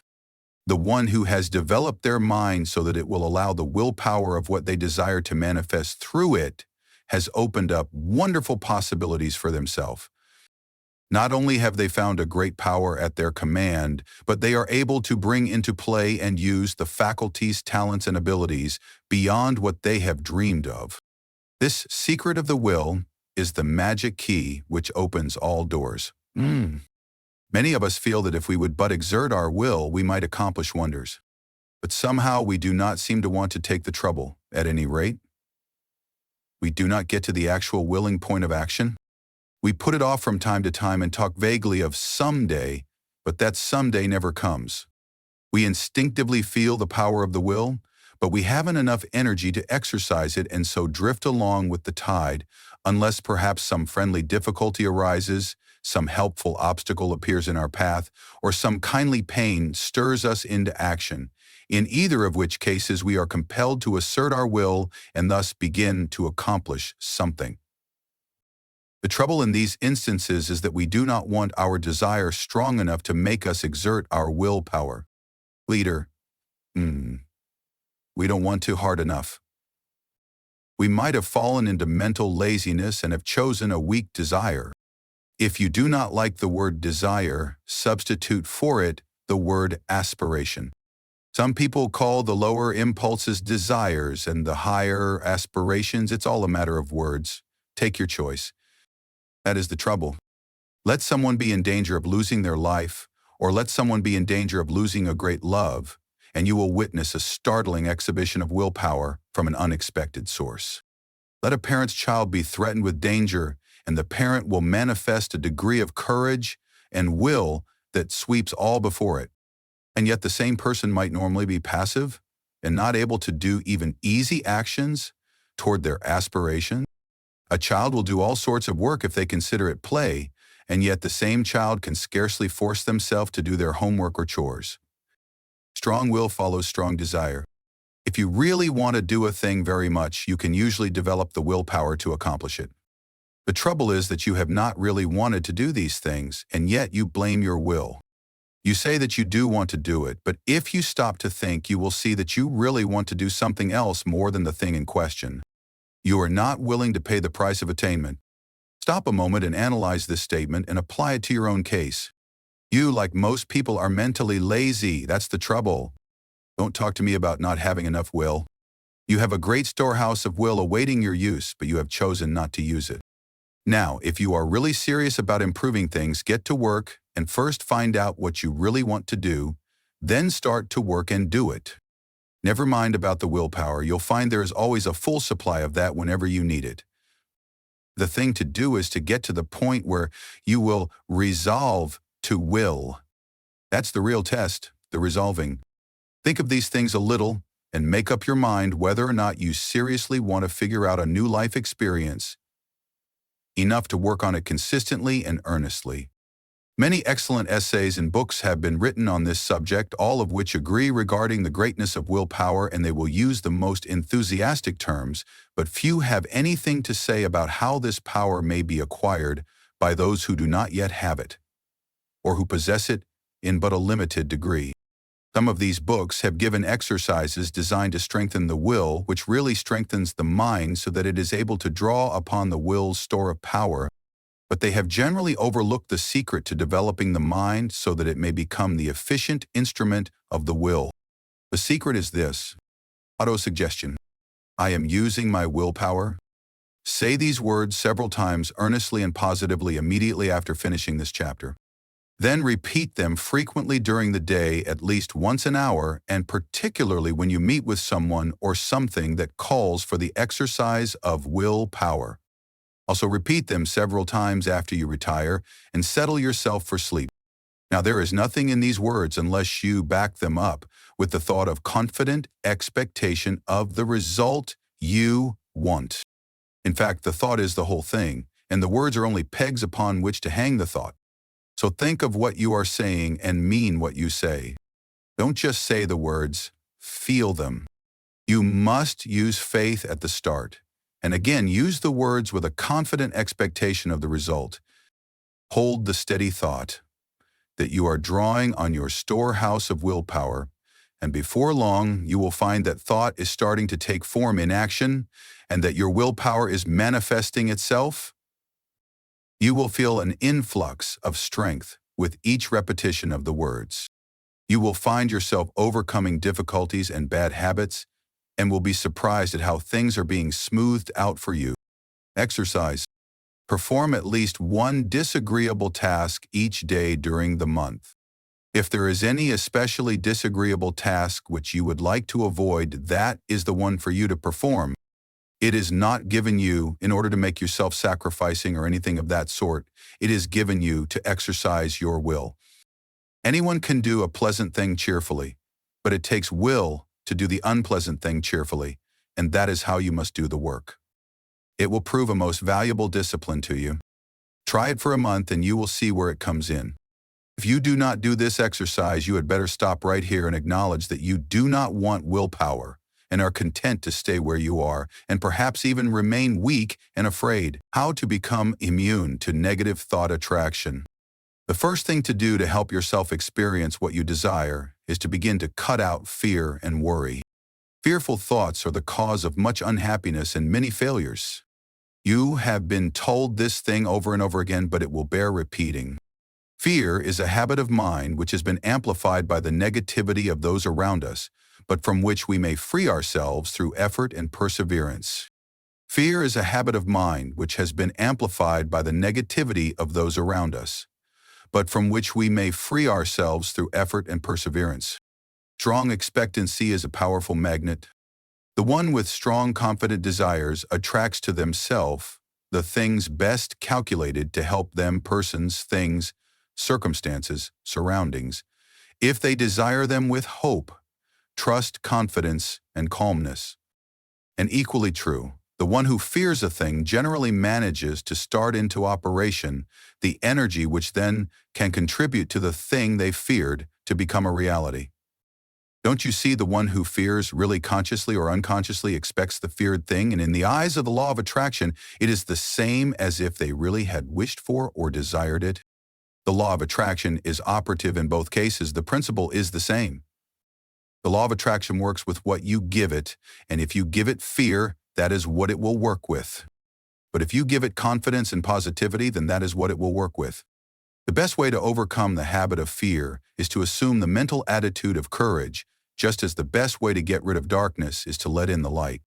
It is a waste of time to fight a negative thought habit by recognizing its force and trying to deny it out of existence by mighty efforts. The best, surest, easiest, and quickest method is to instead assume the existence of the positive thought desired in its place, and by constantly dwelling upon the positive thought, manifest it into objective reality.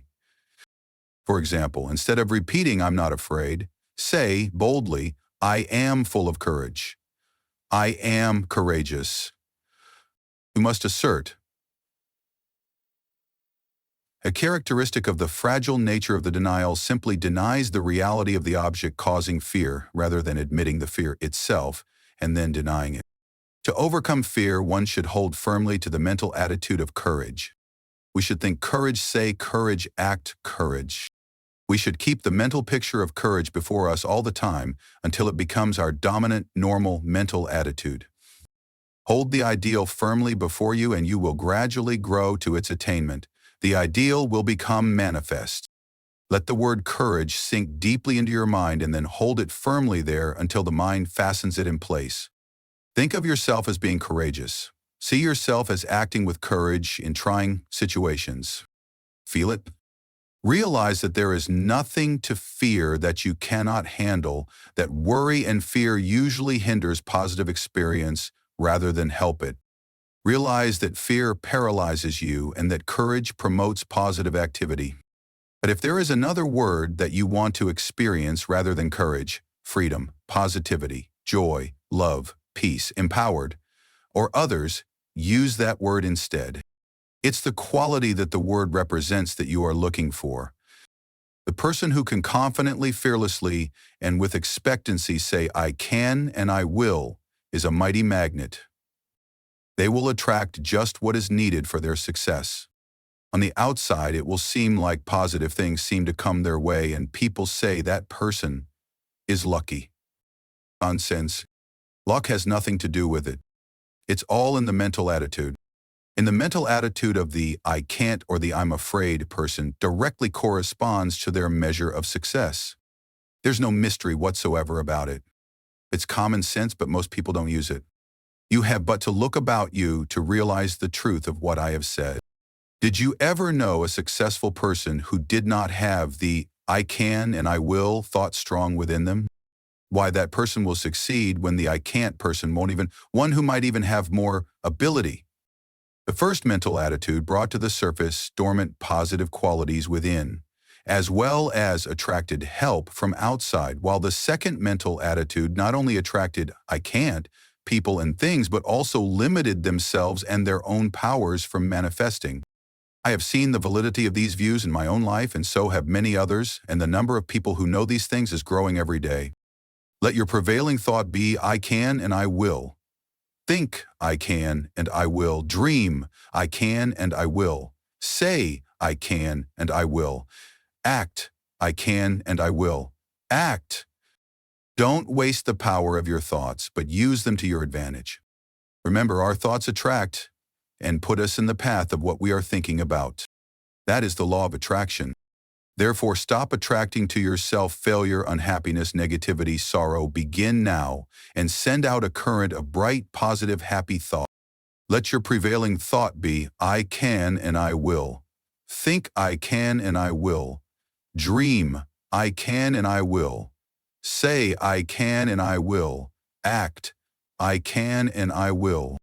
Live on the "I can and I will" plane of vibration, and before you are aware of it, you will feel the new vibrations manifesting themselves in action. You will see them bring results. You will be conscious of the new point of view. You will realize that your own is coming to you. When "I can and I will" is your compass, you will feel better, act better, see better, feel better, and be better in every way. Fear is the parent of worry. Hate, jealousy, malice, anger, discontent, failure, and all the rest. The person who rids themselves of fear will find that the people and experiences from the vibration of fear have begun to disappear because that person is now on a different vibration. The only way to be free is to get rid of fear, is tear it out by the roots.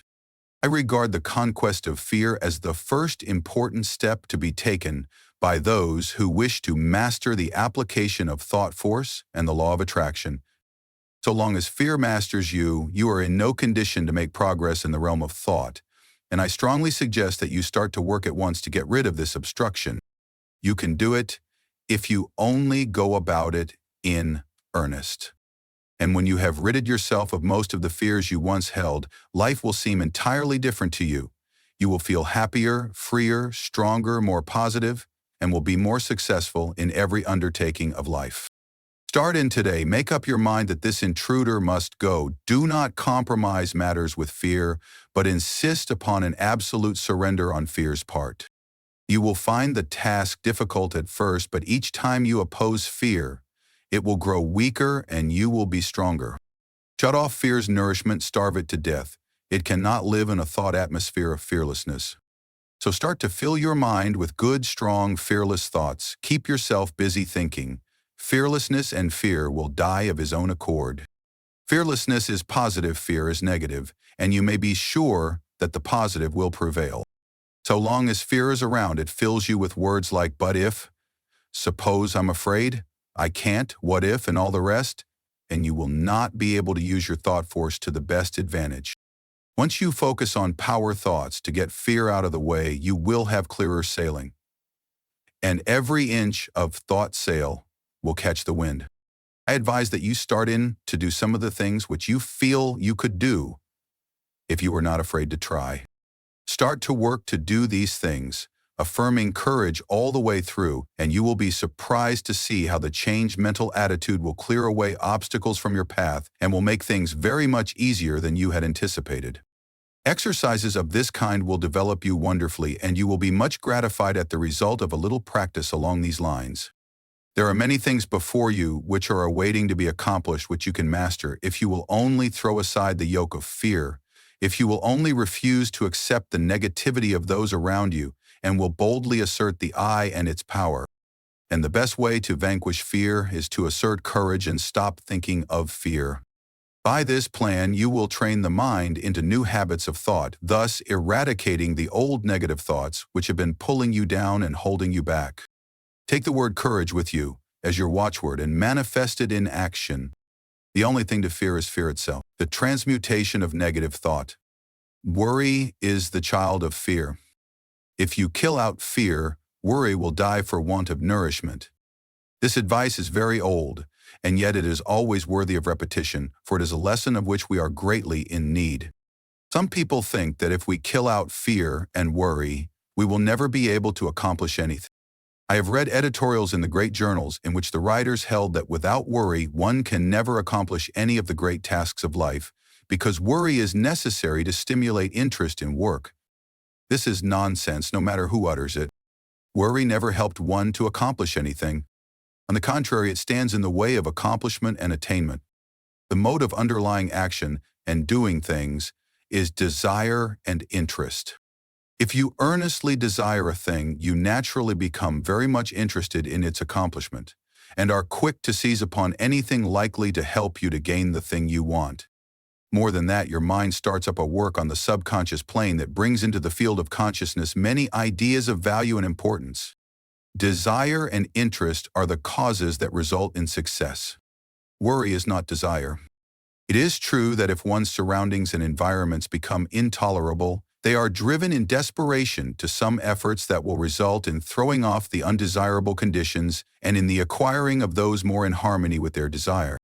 But this is only another form of desire, the person who desires something different from what they have. And when their desire becomes strong enough that their entire interest is given to the task, they make a mighty effort, and the change is accomplished. But it wasn't worry that caused the effort. Worry could content itself with wringing its hands and moaning, "Woe is me," and wearing its nerves to a frazzle and accomplishing nothing. I sit, I chill. Desire acts differently. It grows stronger as our conditions become intolerable, and finally, when we feel the hurt so strongly that we can't stand it any longer, that is when we will say, "I won't stand this any longer. I will make a change." And lo, then desire springs into action. We keep on wanting a change, the worst way meaning most urgent, which is the best way, and our interest and attention being given to the task of deliverance, we begin to make things move. Worry never accomplished anything. Worry is negative and death-producing. Desire and ambition are positive and life-producing. A person may worry himself to death, and yet nothing will be accomplished, but let that same person transmute their worry and discontent into desire and interest, coupled with a belief that they are able to make the change. The "I can" and "I will" idea. Then, something happens. The law of attraction is now set toward the positive rather than the negative. Yes, fear and worry must go before we can do much. One must proceed to cast out these negative intruders and replace them with confidence and hope. Transmute worry into strong desire. Then you will find that your interest is awakened and you will begin to think things of interest to you. Thoughts will come to you from the great reserve stock in your mind, and you will start to manifest them in action. Moreover, you will be placing yourself in harmony with similar thoughts of others and will draw to you aid and assistance from the great volume of thought waves with which the world is filled. You draw to yourself the thought waves that correspond in character with the nature of the prevailing thoughts in your own mind, your mental attitude. That is how you begin to set into motion the great law of attraction, whereby you draw to yourself people and situations that are likely to help you. This law of attraction is not a joke. It is not a metaphysical absurdity, It is a great live working principle of nature, as anyone may learn by experimenting and observing it for themselves. To succeed in anything, you must want it very much. Desire must be in evidence in order to attract. If you have weak desires, you will attract very little to yourself. The stronger the desire, the greater the force set into motion. You must want a thing hard enough before you can get it.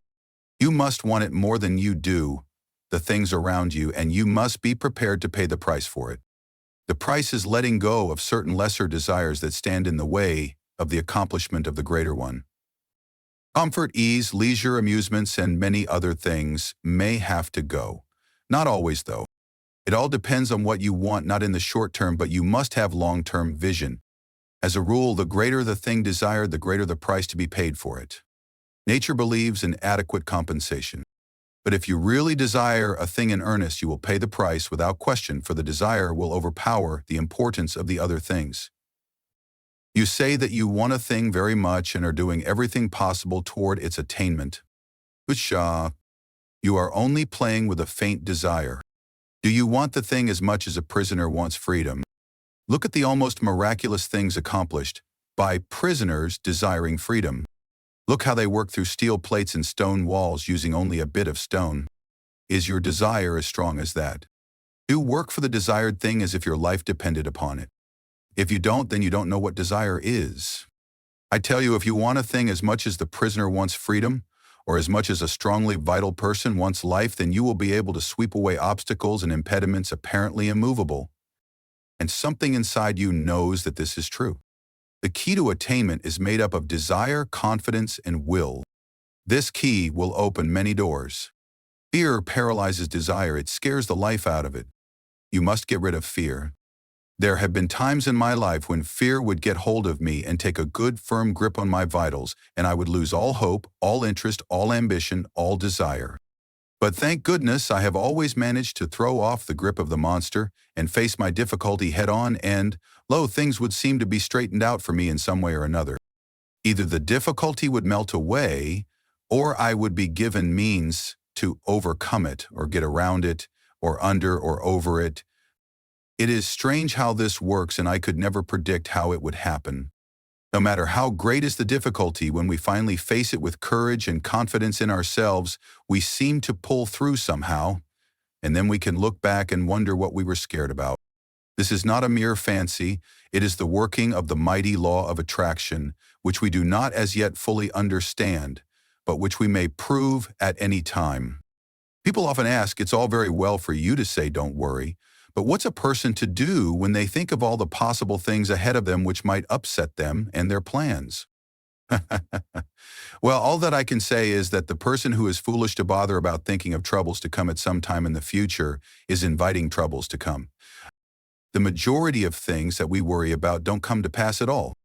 A large proportion of the others come in a milder form than we had anticipated, and there are always other things and people which come at the same time, which help us to overcome the trouble, especially if we are thinking positively. The future holds in store for us not only difficulties to be overcome, but also avenues to help us in overcoming the difficulties. Things adjust themselves. Look back at what seemed like trouble you went through, and do you not see that they were all worked out in some way or another, often to your benefit? When and if challenges come in the future, you will somehow find yourself able to meet it.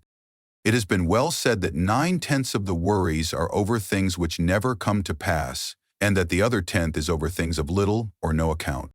So what's the use in using up all your reserve force in fretting over future troubles? If this be so, better wait until your troubles really come before you worry. You will find that by this storing up of energy, you will be able to meet about any sort of trouble that comes your way. What is it that uses up all the energy in the average person anyway? Is it the real overcoming of difficulties, or is it the worrying about impending troubles? I think it's the latter. It's always tomorrow, tomorrow, and yet tomorrow never comes just as we feared it would. Tomorrow is all right. It carries in its grip good things as well as troubles. Bless my soul, when I sit down and think over the things which I once feared might possibly descend upon me, I laugh. Where are those feared things now? don't know, have almost forgotten that I ever feared them. And by staying in the lane of the positive, I create a more positive future. That doesn't mean challenges don't come, but I've learned to view the challenges as opportunities. You do not need to fight worry. That isn't the way to overcome the habit. Just practice concentration and then learn to concentrate upon something right before you, and you will find that the worry thought has vanished. The mind can think of but one thing at a time, and if you concentrate upon a constructive thing, the negative thing will fade away. There are better ways of overcoming objectionable thoughts than by fighting them. Learn to concentrate upon thoughts of an opposite character, and you will have solved the problem. You will be using the law of attraction. When the mind is full of worry thoughts, it cannot find time to work out plans to benefit you. There's no sense in worrying. Nothing has ever been gained by it, and nothing ever will be. But when you have concentrated upon bright, helpful, positive thoughts, you will discover that it will start to work subconsciously, and when the time comes, you will find all sorts of plans and methods by which you will be able to meet the demands upon you. Keep your mental attitude right, and all things will be added unto you. There's no sense in worrying. Nothing has ever been gained by it, and nothing ever will be. Bright, cheerful, and happy thoughts attract bright, cheerful, and happy things to us. Will worry drives them away? Cultivate the right mental attitude. The law of mental control. Your thoughts are either faithful servants or tyrannical masters, just as you allow them to be. The decision is with you. Take your choice. They will either go about your work under direction of the firm will, doing it the best they know how, not only in your waking hours, but when you are asleep. Some of our best mental work being performed for us when our conscious mentality is at rest, as is evidenced by the fact that when the morning comes, we find troublesome problems have been worked out for us during the night, after we had dismissed them from our minds, apparently. Or they will ride all over us and make us their followers if we are foolish enough to allow them to do so. More than half the people of the world are powerless to every wandering thought which may see fit to torment them.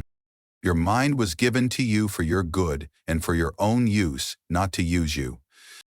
There are very few people who seem to realize this and who understand the art of managing the mind.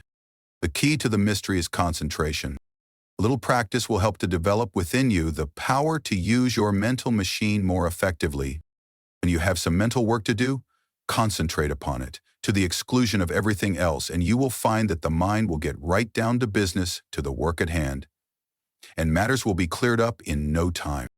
There is an absence of friction, and all wasted motion or lost power is obviated. Every pound of energy is put to use, and every revolution of the mental driving wheel counts for something. It pays to be able to be a competent mental engineer, and the one who understands how to run their mental engine knows that one of the important things is to be able to stop it when the work has been done. That person does not keep putting coal in the furnace and maintaining a high pressure after the work is finished, or when the day's portion of the work has been done and the fires should be banked until the next day. Some people act as if the engine should be kept running whether there was any work to be done or not, and then they complain if they feel worn out and drained of energy. These mental engines are fine machines and need intelligent care. The best way to move your mind from worry is to think of something else as far different from the obtruding thought as possible. To those who are acquainted with the laws of mental control, it seems absurd for one to lie awake at night fretting about the problems of the day that was, or more often, of tomorrow. It is just as easy to slow down the mind as it is to slow down an engine, and many people are learning to do this these days. The best way to move your mind from worry is to think of something else, as far different from the obtruding thought as possible. There is no use fighting an objectionable thought with the purpose of defeating it. That is a great waste of energy, and the more you keep on saying, "I won't think of this thing," the more it keeps on coming into your mind, for you are holding it there for the purpose of defeating it. Let it go. Don't give it another thought. Instead, fix your mind on something entirely different and keep the attention there by a little effort. A little practice will do much for you in this direction. There is only room for one thing at a time in the focus of attention, so put all your attention upon one thought, and the others will sneak off. Try it for yourself. Assembling the life force. I have spoken to you of the advantage of getting rid of fear. Now I wish to put life into you. Many of you have been going along as if you were dead. No ambition, no energy, no vitality, no interest, no life. This will never do. You feel like you are stagnating. It's time to wake up and display a few signs of life. This world is not the place in which you can stalk around like a living corpse. This is the place for wide-awake, active, alive people, and a good general awakening is what is needed. Sometimes I think it would take nothing less than a blast from Gabriel's trumpet to awaken some of the people who are stalking around thinking that they're alive, but who are really dead, to all that makes life worthwhile. We must let life flow through us and allow it to express itself naturally. Do not let the little worries of life, or the big ones either, depress you and cause you to lose your vitality. Assert the life force within you and manifest it in every thought, act, and deed, and before long you will be exhilarated and fairly bubbling over with vitality and energy.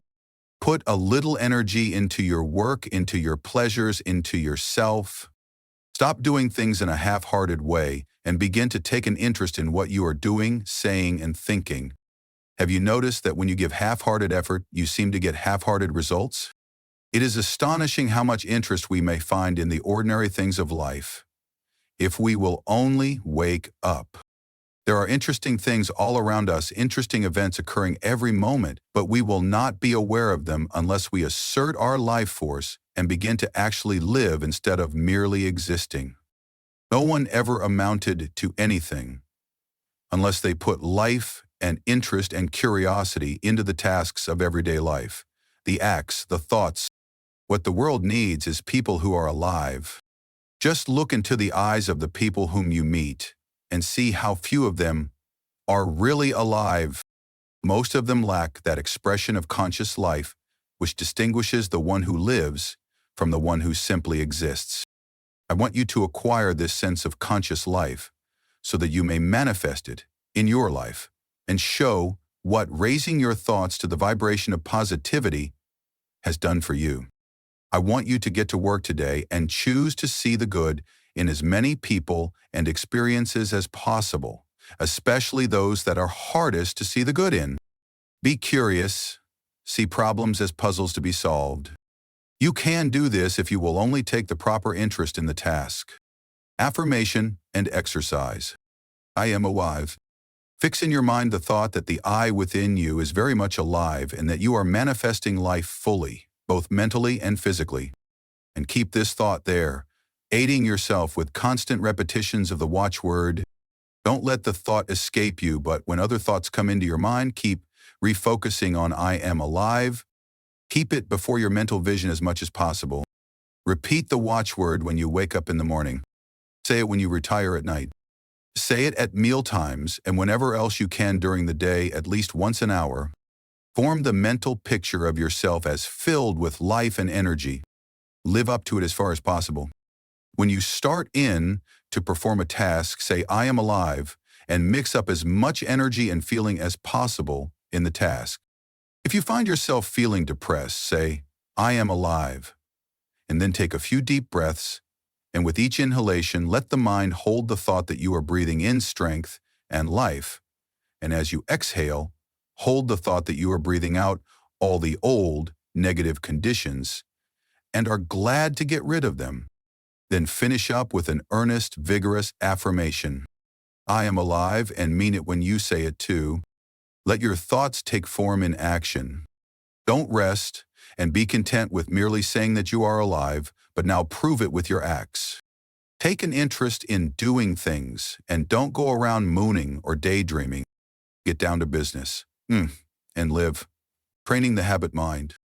Professor William James, the well-known teacher of and writer upon psychology, very truly says, the great thing in all education is to make our nervous system our ally instead of our enemy.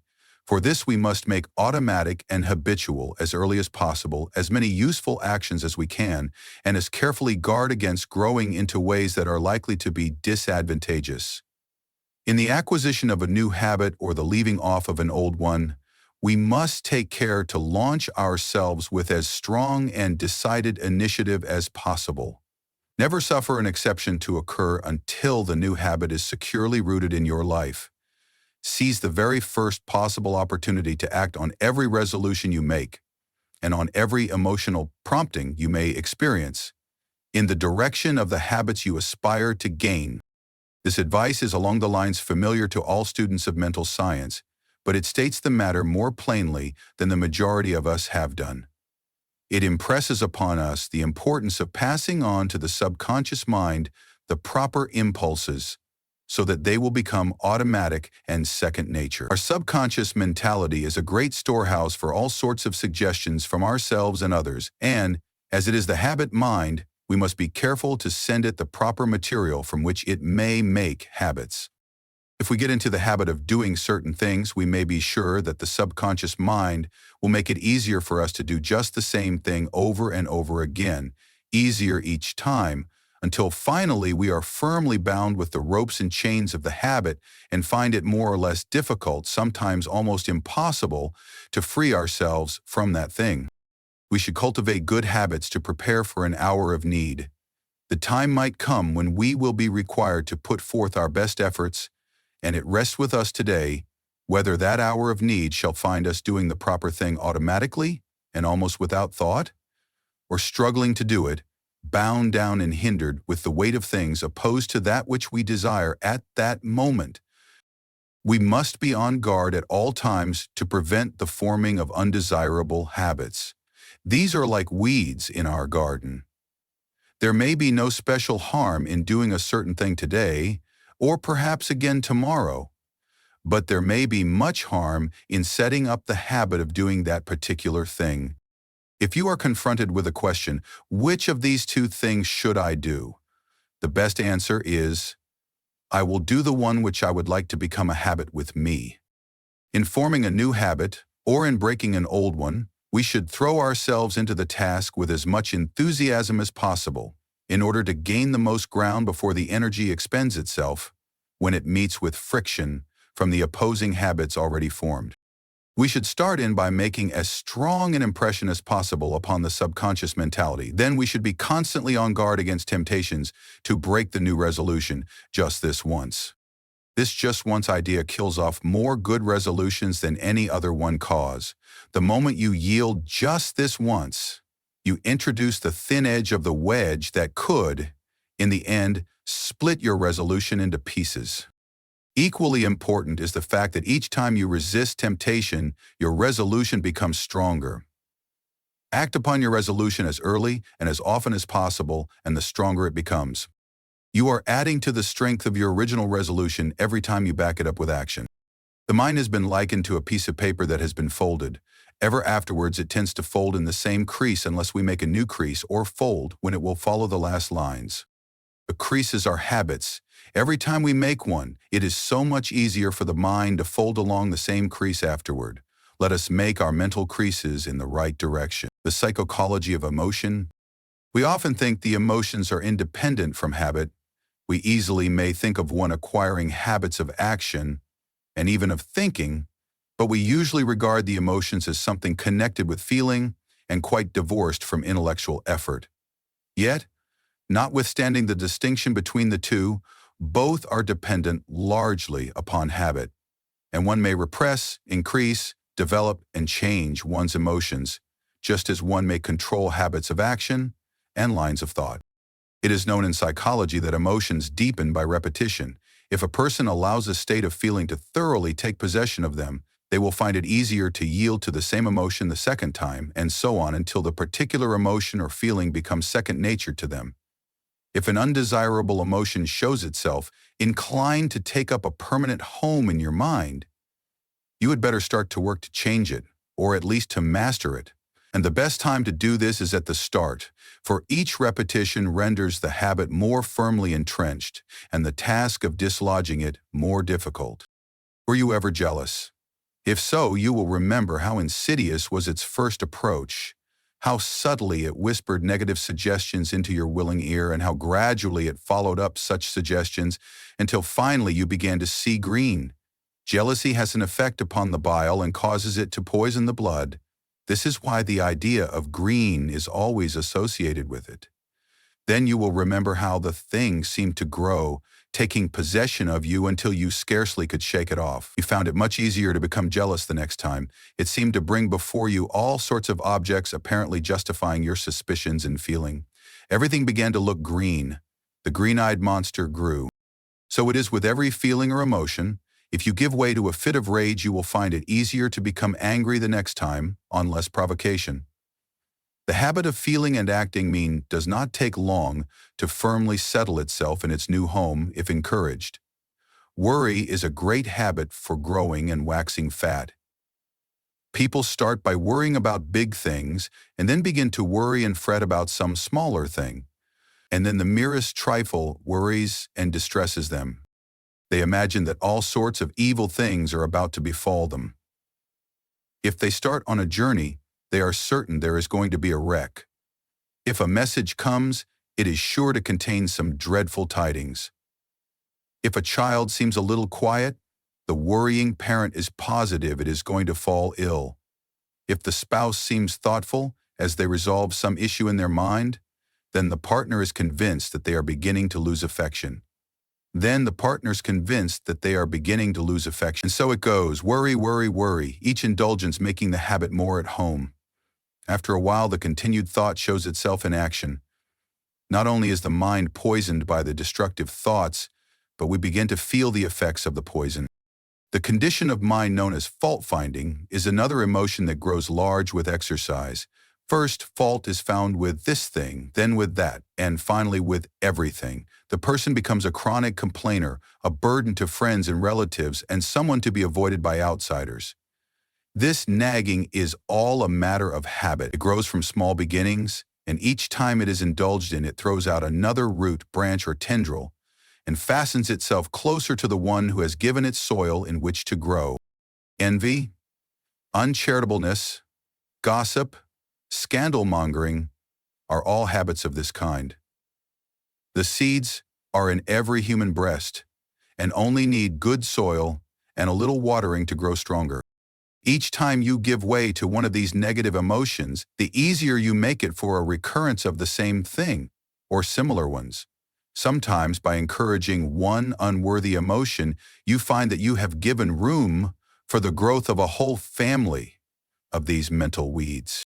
Now, this is not a good old sermon against the sin of bad thoughts. It is merely a calling of your attention to the law underlying the psychology of emotions. Nothing new about it, old as the hills, so old that many of us have forgotten all about it. If you wish to manifest these constantly disagreeable and unpleasant traits, and to suffer the unhappiness that comes from them, by all means do so. That is your own business and your choice. It's none of my business, and I am not preaching at you. It keeps me busy minding my own business and keeping an eye on my own undesirable habits and actions. I am merely telling you how the law of attraction works regarding this matter, and you may do the rest. If you wish to choke out these habits, there are two ways open to you. First, whenever you find yourself indulging in a negative thought or feeling, take a hold of it immediately and say to it firmly and vigorously, "Get out." It won't like this at first and will curve its back and snarl back at you. But never mind, just say, "Get out" to it. The next time, it will not be so confident and aggressive. It will have manifested a little of the fear habit. Each time you repress and choke out a tendency of this kind, the weaker it will become, and the stronger your will becomes. Professor James says, refuse to express a passion and it dies. Count 10 before venting your anger, and its occasion seems ridiculous. Whistling to keep up courage is no mere figure of speech. On the other hand, sit all day in a moping posture, sigh, and reply to everything with a dismal voice, and your melancholy lingers. There is no more valuable precept in moral education than this, as all who have experience know. If we wish to conquer emotional tendencies in ourselves, we must assiduously and in the first instance cold-bloodedly go through the outward movements of those contrary dispositions which we prefer to cultivate. Smooth the brow, brighten the eye, contract the dorsal rather than the ventral aspect of the frame, and speak in a major key, pass the genial compliment, and your heart must be frigid indeed if it does not gradually thaw, developing new brain cells. I have spoken of the plan of getting rid of undesirable states of feeling by driving them out. But a far better way is to cultivate the feeling or emotion directly opposed to the one you wish to eradicate. We are very apt to regard ourselves as the victims of our emotions and feelings, and to fancy that these feelings and emotions are who we are, but such is far from being the truth. It is true that the majority of people are at the mercy of their emotions and feelings, and are governed by them to a great degree. They think that feelings are things that rule oneself, and from which one cannot free themselves, and so they cease to resist them. They yield to the feeling without question, although they may know that the emotion or mental trait is calculated to injure them and to bring unhappiness and failure instead of happiness and success. They say, "We are made that way," and let it go at that. The new discoveries in psychology are teaching people better things. It tells them that they are masters of their emotions and feelings instead of being their prisoner. It tells them that brain cells may be developed that will manifest along desirable lines, and that the old brain cells that have been manifesting so unpleasantly may be placed on the retired list and allowed to atrophy from want of use. People may make themselves over and change their entire natures. This is not mere idle theory, but is a working fact which has been demonstrated by countless people and which is coming more and more before the attention of the public. No matter what theory of mind we entertain, we must admit that the brain is the organ and instrument of the mind, in our present state of existence at least, and that the brain must be considered in this matter. The brain is like a wonderful musical instrument, having millions of keys, upon which we may play innumerable combinations of sounds. We come into the world with certain tendencies, temperaments, and predispositions. We may account for these tendencies by heredity, or we may account for them upon theories of pre-existence, but the facts remain the same. Certain keys seem to respond to our touch more easily than others. Certain notes seem to sound forth as the current of circumstances sweeps over the strings, and certain other notes are less easily vibrated. But we find that if we but make an effort of the will to restrain the utterance of some of these easily sounded strings, they will grow more difficult to sound and less liable to be stirred by the passing breeze. And if we will pay attention to some of the other strings that have not been giving forth a clear tone, we will soon get them in good working order. Their notes will chime forth clear and vibrant, and will drown the less pleasant sounds. We have millions of unused brain cells awaiting our cultivation. We are using but a few of them, and some of these we are working too much. We are able to give some of these cells a rest by using other cells. The brain may be trained and cultivated in a manner incredible to one who has not looked into the subject. Mental attitudes may be acquired and cultivated, changed and discarded at will. There is no longer any excuse for people manifesting unnecessary, unpleasant, and harmful mental states. We have the remedy in our own hands. We acquire habits of thought, feeling, and action by repeated use. We acquire habits of thought, feeling, and action by repeated use. We may be born with a tendency in a certain direction, or we may acquire tendencies by suggestions from others, such as the examples of those around us, suggestions from reading, listening to teachers. We are a bundle of mental habits. Each time we indulge in an undesirable thought or habit, it becomes easier to repeat that thought or action. And the more often we give forth a certain desirable thought or perform a desirable action, the easier it becomes for us to repeat that thought or action. Mental scientists are in the habit of speaking of desirable thoughts or mental attitudes as positive, and of the undesirable ones as negative. There is a good reason for this. The mind instinctively recognizes certain things as good for the individual to which it belongs, and it clears the path for such thoughts and interposes the least resistance to them. They have a much greater effect than an undesirable thought possesses, and one positive thought will counteract a number of negative thoughts. The best way to overcome undesirable or negative thoughts and feelings is to cultivate the positive ones. The positive thought is the strongest plant and will in time starve out the negative one by withdrawing from it the nourishment necessary for its existence. Of course, the negative thought will set up a vigorous resistance at first, for it is a fight for life with it. It sees its finish if the positive thought is allowed to grow and develop, and consequently it makes things unpleasant for the individual until that person has started the work of starving it out. Brain cells do not like to be laid on the shelf any more than does any other form of living energy, and they rebel and struggle until they become too weak to do so. The best way is to pay as little attention as possible to these weeds of the mind, but put in as much time as possible watering, caring for, and attending to the new and beautiful plants in the garden of the mind. For instance, if you are apt to hate people, you can best overcome the negative thought by cultivating love in its place. Think love and act it out as often as possible. Cultivate thoughts of kindness and act as kindly as you can to everyone with whom you come in contact. You will have trouble at the start, but gradually love will master hate, and the latter will begin to droop and wither. If you have a tendency toward the blues, cultivate a smile and a more positive view of things. Insist upon your mouth wearing upturned corners, and make an effort of the will to look upon the bright side of things. The blues will set up a fight, of course, but pay no attention to them. Just go on cultivating optimism and cheerfulness. Let bright, cheerful, and happy be your watchword, and try to live it as fully as you can.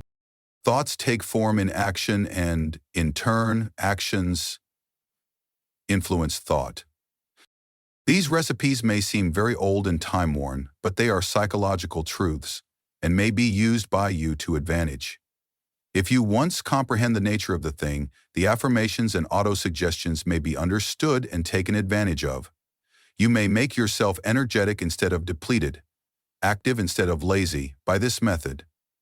It is all a matter of practice and steady work. Positive thinkers often have much to say about holding the thought, and indeed it is necessary to hold the thought in order to accomplish results, but something more is needed.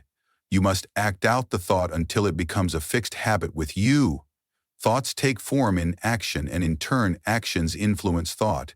So by acting out certain lines of thought, the actions react upon the mind and increase the development of the part of the mind having close relation to the act. Each time the mind entertains a thought, the easier becomes the resulting action, and each time an act is performed, the easier becomes the corresponding thought. So you see, the thing works both ways, action and reaction. If you feel cheerful and happy, it is very natural for you to laugh. And if you will laugh a little, you will begin to feel bright and cheerful. Do you see what I am trying to get at? Here it is in a nutshell. If you wish to cultivate a certain habit of action, begin by cultivating the mental attitude corresponding to it. And as a means of cultivating that mental attitude, start in to act out or go through the motions of the act corresponding to the thought. Now, see if you can apply this rule. Take up something that you really feel should be done, but which you do not feel like doing. Cultivate the thought leading up to it. Say to yourself, I like to do so-and-so, and then go through the motions cheerfully. Remember and act out the thought that you like to do the thing. Take an interest in the doing, study out the best way to do it, put brains into it, take a pride in it, and you will find yourself doing the thing with a considerable amount of pleasure and interest. You will have cultivated a new habit. If you prefer trying it on some mental trait of which you wish to be rid, it will work the same way. Start in to cultivate the opposite trait, and think it out and act it out for all you are worth. Then watch the change that will come over you. Don't be discouraged at the resistance you will encounter at first, but sing gaily, I can and I will, and get to work in earnest. The important thing in this work is to keep cheerful and interested. If you manage to do this, the rest will be easy. The attractive power, desire force. We have discussed the necessity of getting rid of fear that your desire may have full strength with which to work. Supposing that you have mastered this part of the task, or at least started on the road to mastery, I will now call your attention to another important aspect of the subject. I allude to the subject of mental leaks.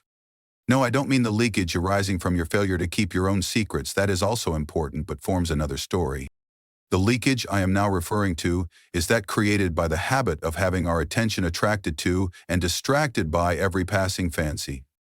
In order to attain something, it is necessary that the mind should fall in love with it and be conscious of its existence almost to the exclusion of everything else. You must get in love with the thing you wish to attain just as much as you would if you were to meet the person you wish to marry. I do not mean that you should become a monomaniac upon this subject and should lose all interest in everything else in the world. That won't do, for the mind must have recreation and change. But I do mean that you must be so set upon the desired thing that all else will seem of secondary importance. A person in love may be pleasant to everyone else, and may go through the duties and pleasures of life with good spirit, but underneath it all, they are humming to themselves about that certain one, and every one of their actions is bent toward getting that one and creating a life together. Do you see what I mean? You must fall in love with the thing you want, and you must get in love with it in earnest. None of this latter-day flirting, on today and off tomorrow sort of love, but the good old-fashioned kind. And the person in search of success must make of that desired thing their ruling passion. They must keep their mind on the main chance. Success is jealous, it demands our whole affection. Mental force operates best when it is concentrated. You must give to the desired thing your best and most earnest thought. Just as the person who is thoroughly in love will think out plans and ways where they may please the one they love, so will the one who is in love with their work or business give it their best thought, and the result will be that 101 plans will come into their field of consciousness, many of which are very important. Remember, the mind works on the subconscious plane, and almost always along the lines of the ruling passion or desire. It will fix up things and patch together plans and schemes, and when you need them the most, it will pop them into your consciousness and you will feel like shouting hurrah, just as if you had received some valuable aid from outside. However, if you scatter your thought force, the subconscious mind will not know just how to please you, and the result is that you are apt to be put off from this source of aid and assistance. Beside this, you will miss the powerful result of concentrated thought in the conscious working out of the details of your plans.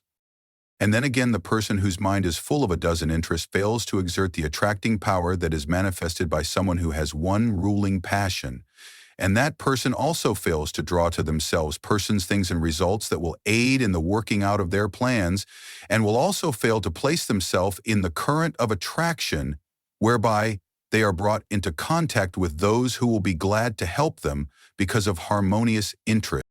I have noticed in my own affairs that when I would allow myself to be sidetracked by anything outside of my regular line of work, it would be only a short time before my receipts dropped off and my business showed signs of a lack of vitality. Now, many may say that this was because I left undone some things that I would have done if my mind had been centered on the business.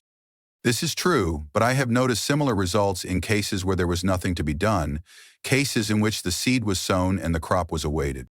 And in just such cases, as soon as I directed my thought to the matter, the seed began to sprout. I do not mean that I had to send out great mental waves with the idea of affecting people, not a bit of it. I simply began to realize what a good thing I had and how much people wanted it and how glad they would be to know of it and all that sort of thing, and lo, my thought seemed to vitalize the work and the seed began to sprout. This is no mere fancy, for I have experienced it on several occasions. I have spoken to many others on the subject, and I find that our experiences tally perfectly. So don't get into the habit of permitting these mental leaks. Keep your desire fresh and active and let it get in its work without interference from conflicting desires. Keep in love with the thing you wish to attain. Feed your fancy with it. See it as accomplished already, but don't lose your interest. Keep your eye on the main chance and keep your one ruling passion strong and vigorous. Don't be a mental polygamist. One mental love is all that you need. That is one at a time. Keep in love with the thing you wish to attain. Feed your fancy with it. See it as accomplished already, but don't lose your interest. Keep your eye on the main chance and keep your one ruling passion strong and vigorous. Some scientists have claimed that something that might as well be called love is at the bottom of the whole of life. They claim that the love of the plant for water causes it to send forth its roots until the loved thing is found. They say that the love of the flower for the sun causes it to grow away from the dark places so that it may receive the light. The so-called chemical affinities are really a form of love, and desire is a manifestation of this universal life love. So I am not using a mere figure of speech when I tell you that you must love the thing you wish to attain. Nothing but intense love will enable you to surmount the many obstacles placed in your path. Nothing but that love will enable you to bear the burdens of the task. The more desire you have for a thing, the more you love it, and the more you love it, the greater will be the attractive force exerted toward its attainment both within yourself and outside of you. So don't divide your energy, love one thing at a time. The great decision forces. You have noticed the difference between the successful people in any walk of life and the less successful people around them. You are conscious of the widely differing characteristics of the two, but somehow find it difficult to express just in what the difference lies. Let us take a look at the matter. Energy and invincible determination, these two things will sweep away mighty barriers and will surmount the greatest obstacles. And yet they must be used together. Energy without determination will go to waste. Energy and invincible determination, these two things will sweep away mighty barriers and will surmount the greatest obstacles. And yet they must be used together. Energy without determination will go to waste. Lots of people have plenty of energy, they are full to overflowing with it, and yet they lack concentration. They lack the concentrated force that enables them to bring their power to bear upon the right spot. Energy is not nearly so rare a thing as many imagine it to be. I can look around me at any time and pick out a number of people I know who are full of energy. Many of them are energy plus, and yet somehow they do not seem to make any headway. They are wasting their energy all the time. Now they are fooling with this thing, and a day later they are meddling with that. They will take up something of no real interest or importance and waste enough energy and nervous force to carry them through a hard day's work, and yet when they are through, nothing has been accomplished. Others who have plenty of energy fail to direct it by the power of the will toward the desired end. Invincible determination, those are the words. Do they not thrill you with their power? If you have something to do, get to work and do it. Marshal your energy and then guide and direct it by your will. Bestow upon it that invincible determination and you will do the thing. Everyone has within them a giant will, but the majority of us are too lazy to use it. We cannot get ourselves nerved up to the point at which we can say, truthfully, I will.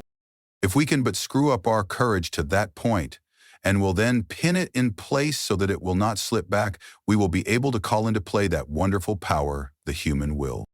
Humans, as a rule, have but the faintest conception of the power of the will. But those who have studied along the occult teachings know that the will is one of the great dynamic forces of the universe, and if harnessed and directed properly, it is capable of accomplishing almost miraculous things.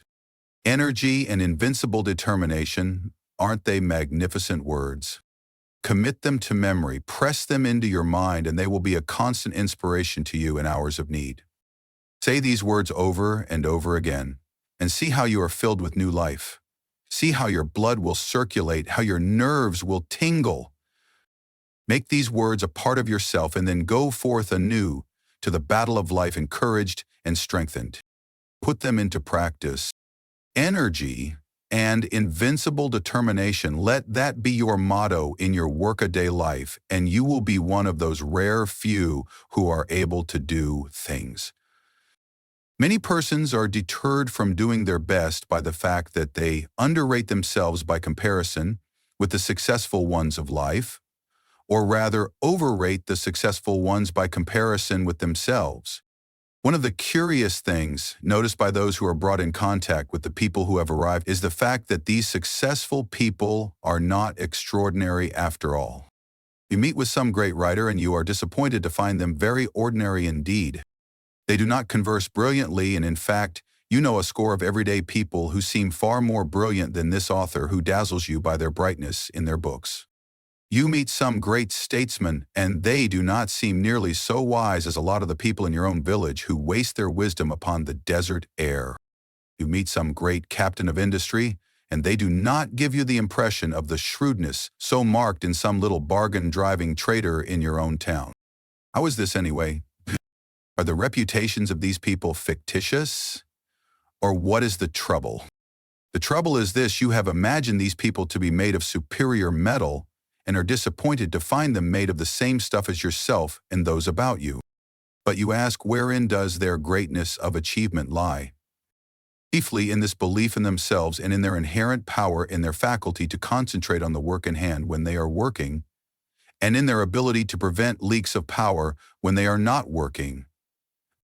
They believe in themselves and make every effort count. A wise person in your village spills their wisdom on every corner and talks to a lot of fools, when if that person was really wise, they would save up their wisdom and direct it where it would do some work. The brilliant writer does not waste their wit upon every comer. In fact, they shut the drawer in which they contain their wit and open it only when they are ready to concentrate and get down to business. The business leader has no desire to impress you with their shrewdness and smartness. They never did, even when they were young. While their companions were talking instead of doing, this future successful person was doing instead of talking. The great people of the world, that is, those who have arrived, are not very different from you or me or the rest of us. All of us are about the same at the base. You have only to meet them to see how very ordinary they are after all.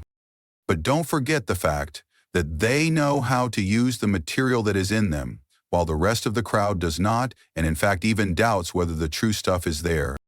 The person who gets there usually starts out by realizing that they are not so very different after all from the successful people that they hear so much about. This gives them confidence, and the result is they find out that they are able to do things. Then they learn to keep their mouths closed and to avoid wasting and dissipating their energy. They store up energy and concentrate it upon the task at hand, while their companions are scattering their energies in every direction, trying to show off and let people know how smart they are. The person who gets there prefers to wait for the applause that follows deeds accomplished and cares very little for the praise that attends promises of what we expect to do someday, or an exhibition of smartness without works. One of the reasons that people who are thrown in with successful people often manifest success themselves is that they are able to watch those who are successful and sort of catch the trick of their greatness. They see that the successful person is an everyday sort, but that they thoroughly believe in themselves, and also that they do not waste energy, but reserve all their force for the actual tasks before them. And profiting by example, they start to work and put the lesson into practice in their own lives. Don't undervalue yourself or overvalue others. Now, what is the moral of this talk? Simply this: don't undervalue yourself or overvalue others. Realize that you are made of good stuff and that locked within your mind are many good things. Then get to work and unfold those good things and make something out of that good stuff. Do this by attention to the things before you and by giving to each the best that is in you, knowing that plenty of more good things are in you ready for the fresh tasks that will come. Put the best of yourself into the undertaking on hand and do not cheat the present task in favor of some future one. Your supply is inexhaustible. And don't waste your good stuff on the crowd of watchers and critics who are standing around watching you work. Save your good stuff for your job or goal, and don't be in too much of a hurry for applause. Avoid the desire to scatter your pearls well before those who only want to be entertained by a free show. This teaching may sound like common sense perhaps, but it is what many of you need very much. Stop fooling and get down to business. Stop wasting good raw material and start to work making something worthwhile. This is how you will magnetize yourself in the law of attraction, claiming your own. In a recent conversation, I was telling a woman to pluck up courage and to reach out for a certain good thing for which she had been longing for many years, and which, at last, appeared to be in sight. I told her that it looked as if her desire was about to be gratified, that the law of attraction was bringing it to her. She lacked faith and kept on repeating, "Oh, it's too good to be true, it's too good for me." She had not emerged from the stage of feeling unworthy, and although she was in sight of the promised land, she refused to enter it because it was too good for her. I think I succeeded in putting sufficient confidence into her to enable her to claim her own, for the last report I heard of her is that she is accepting her success.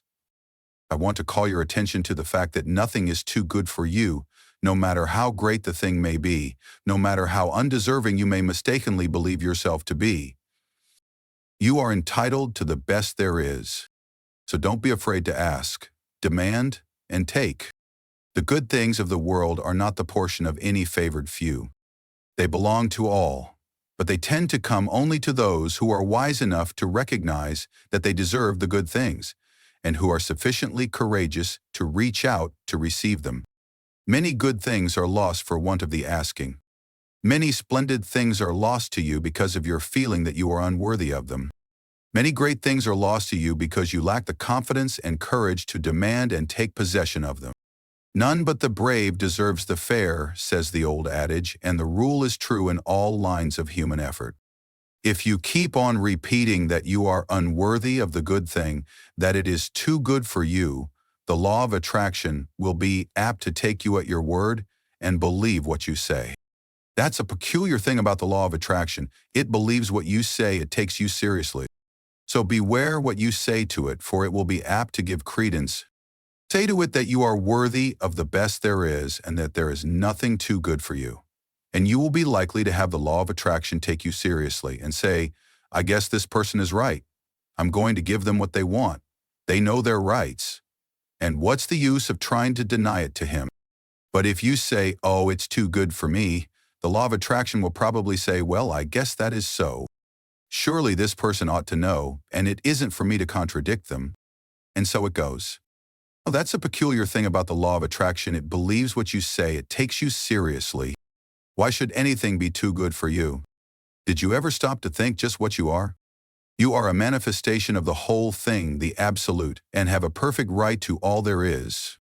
Or, if you prefer it this way, you are a child of the infinite and are heir to it all. You are telling the truth in either statement or both. At any rate, no matter for what you ask, you are merely demanding your own. And the more serious you are about demanding it, the more confident you are of receiving it, the more will you use in reaching out for it, the surer you will be to obtain it. Strong desire, confident expectation, courage in action, these things bring to you your own. Strong desire, confident expectation, courage in action, these things bring to you your own. But before you put these forces into effect, you must awaken to a realization that you are merely asking for your own, and not for something to which you have no right or claim. So long as there exists in your mind the last sneaking bit of doubt as to your worthiness for the things you want, you will be setting up a resistance to the operation of the law of attraction. You may demand as vigorously as you please, but you will lack the courage to act if you have a lingering doubt of your right to the thing you want. If you persist in regarding the desired thing as if it belonged to another instead of to yourself, you will be placing yourself in the position of the covetous or envious person, or even in the position of a tempted thief. In such a case, your mind will revolt at proceeding with the work, for it instinctively will recoil from the idea of taking what is not your own. The mind is honest. But when you realize that the best the universe holds belongs to you as a divine heir, and that there is enough for all without your taking something from anyone else, then the friction is removed and the barrier broken down, and the law proceeds to do its work. When you realize that the best the universe holds belongs to you as a divine heir, and that there is enough for all without your taking something from anyone else, then the friction is removed and the barrier broken down, and the law proceeds to do its work. I do not believe in this humble business. This meek and lowly attitude does not appeal to me. There is no sense in it at all. The idea of making a virtue of such things, when each one of us is the heir of the universe and is entitled to whatever they need for their growth, happiness, and satisfaction. I do not mean that one should assume a blustering and domineering attitude of mind. That is also absurd, for true strength does not so exhibit itself. The blusterer is a self-confessed weakling. He blusters to disguise his weakness. The truly strong person is calm, self-contained, and carries with them a consciousness of strength, which renders unnecessary the bluster and fuss of assumed strength. But get away from this hypnotism of humility, this meek and lowly attitude of mind. Throw back your head and look the world square in the face. There's nothing to be afraid of. The world is apt to be as much afraid of you as you are of it. Anyway, this applies to your mental attitude as well as to your outward demeanor. Stop this crawling in your mind. See yourself as standing erect and facing life without fear, and you will gradually grow into your ideal. There is nothing that is too good for you, not a thing. The best there is not beginning to be good enough for you, for there are still better things ahead. The best gift that the world has to offer is a mere bauble compared to the great things in the cosmos that await you. So don't be afraid to reach out for these playthings of life, these baubles of this plane of consciousness. Reach out for them, grab a whole fistful, play with them until you are tired. That's what they are made for anyway. They are made for our express use, not to look at, but to be played with, if you desire. Help yourself. There's a whole shop full of these toys awaiting your desire, demand, and taking. Don't be bashful. Don't let me hear any more of this silly talk about things being too good for you. Interestingly, you don't find this trouble with children, as a rule. They instinctively recognize that nothing is too good for them. They want all that is in sight to play with, and they seem to feel that the things are theirs by right. And that is the condition of mind that we seekers after the divine adventure must cultivate. Unless we become as little children, we cannot enter the kingdom of heaven. The things we see around us are the playthings of the kindergarten of the infinite, playthings which we use in our game tasks. Help yourself to them, ask for them without bashfulness, demand as many as you can make use of, they are yours. And if you don't see just what you want, ask for it. There's a big reserve stock on the shelves, enough for everyone. Play, play, play, to your heart's content. Learn to weave mats, to build houses with the blocks, to stitch outlines on the squares, play the game through, and play it well. And demand all the proper materials for the play. Don't be bashful, there's enough to go round.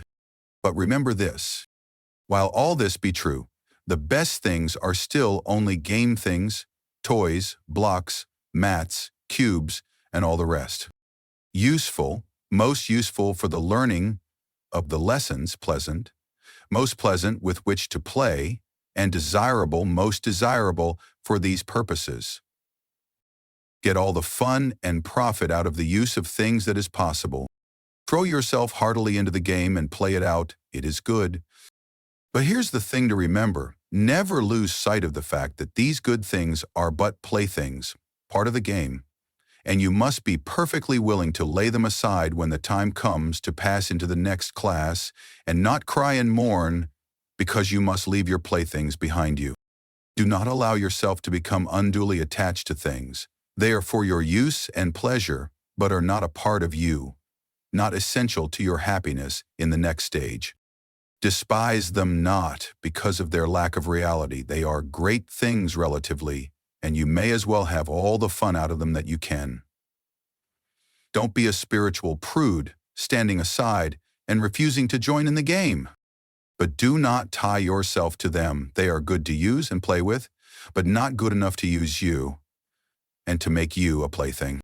Don't let the toys turn the tables on you. Do not allow yourself to become unduly attached to things. They are for your use and pleasure, but are not a part of you, not essential to your happiness in the next stage.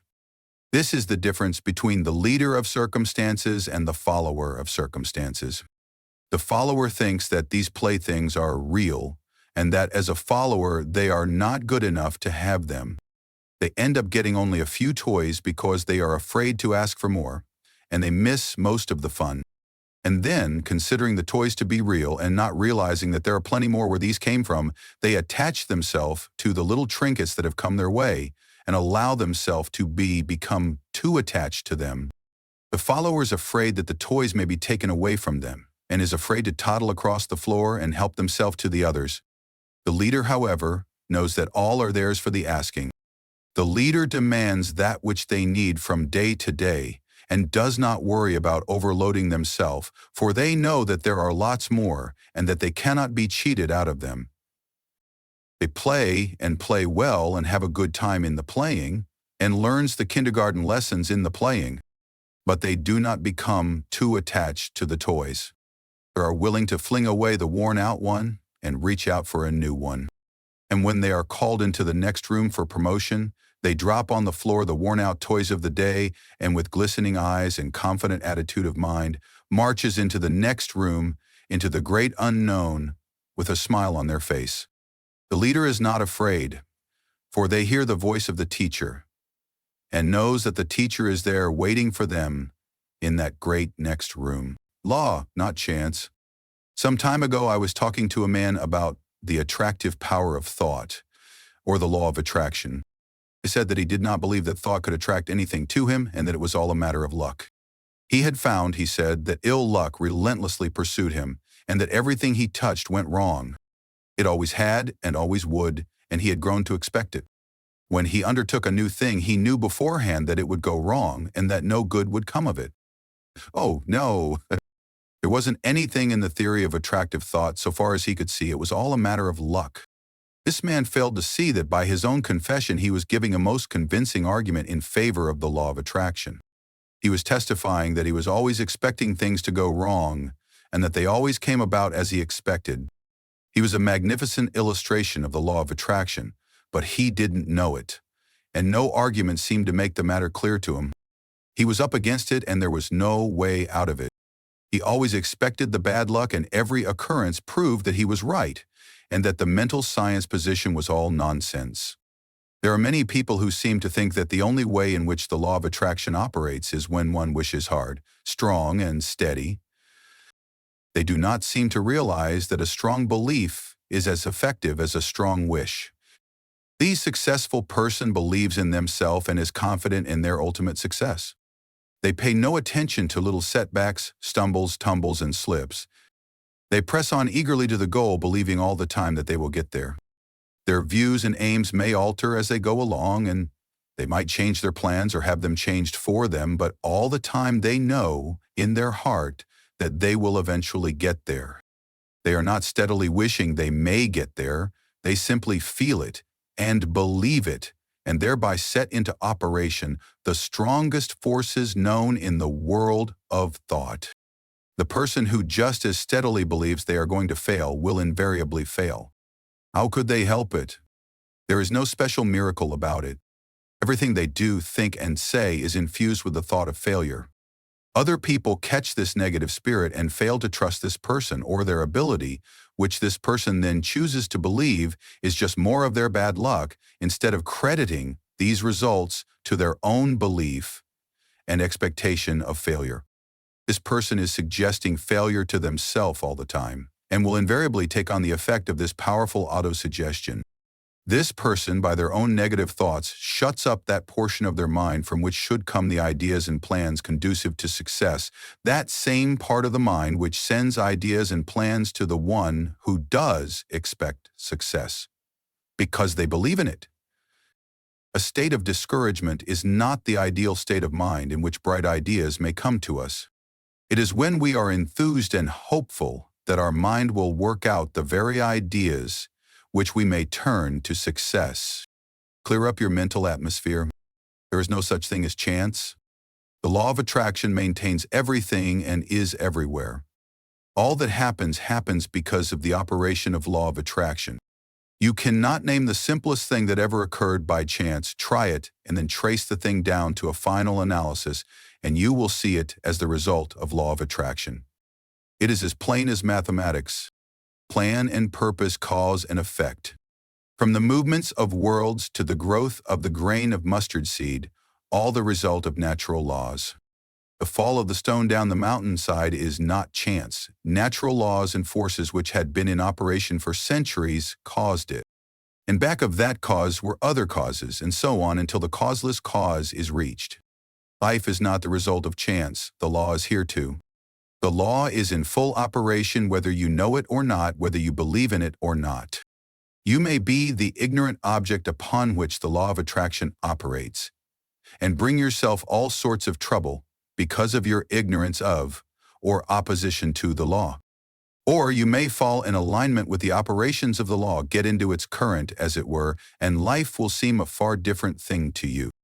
You cannot get outside of the law by refusing to have anything to do with it.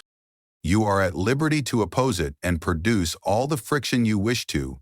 It doesn't hurt the law, and you may keep it up until you learn your lesson. The law of thought attraction is one name for the law, or rather for one manifestation of it. Again I say, your thoughts are real things. They go forth from you in all directions, combining with thoughts of like kind, opposing thoughts of a different character, forming combinations, going where they are attracted. flying away from thought centers opposing them. And your mind attracts the thoughts of others which have been sent out by them consciously or unconsciously. But it attracts only those thoughts which are in harmony with its own. Like attracts like, and opposites repel opposites. In the world of thought, you are today setting into motion thought currents which will in time attract toward you thoughts, people, and conditions in harmony with the predominant note of your thought. If you set your mind to the vibration of courage, confidence, strength, and success, you attract to yourself thoughts of like nature, people of like nature, things that fit in the mental tune. Your prevailing thought or mood determines that which is to be drawn toward you, picks out your mental bedfellow. You are today setting into motion thought currents which will in time attract toward you thoughts, people, and conditions in harmony with the predominant note of your thought. Your thought will mingle with that of others of like nature in mind, and you will be attracted toward each other and will surely come together with a common purpose sooner or later, unless one or the other of you should change the current of their thoughts. Set your mind to the vibration of courage, confidence, and success. Fall in alignment with the operations of the law. Make it a part of yourself. Get into its currents. Maintain your self-control. Set your mind to the vibration of courage, confidence, and success. Get in touch with all the thoughts of that kind that are emanating every hour from countless other minds. Get the best that is to be had in the thought world. The best is there, so be satisfied with nothing less. Get into partnership with good minds. Get into the right vibrations. Are you tired of being tossed about by using the operations of the law of attraction negatively? If so, then instead get into harmony with it and see positive results. Become the law of attraction in action.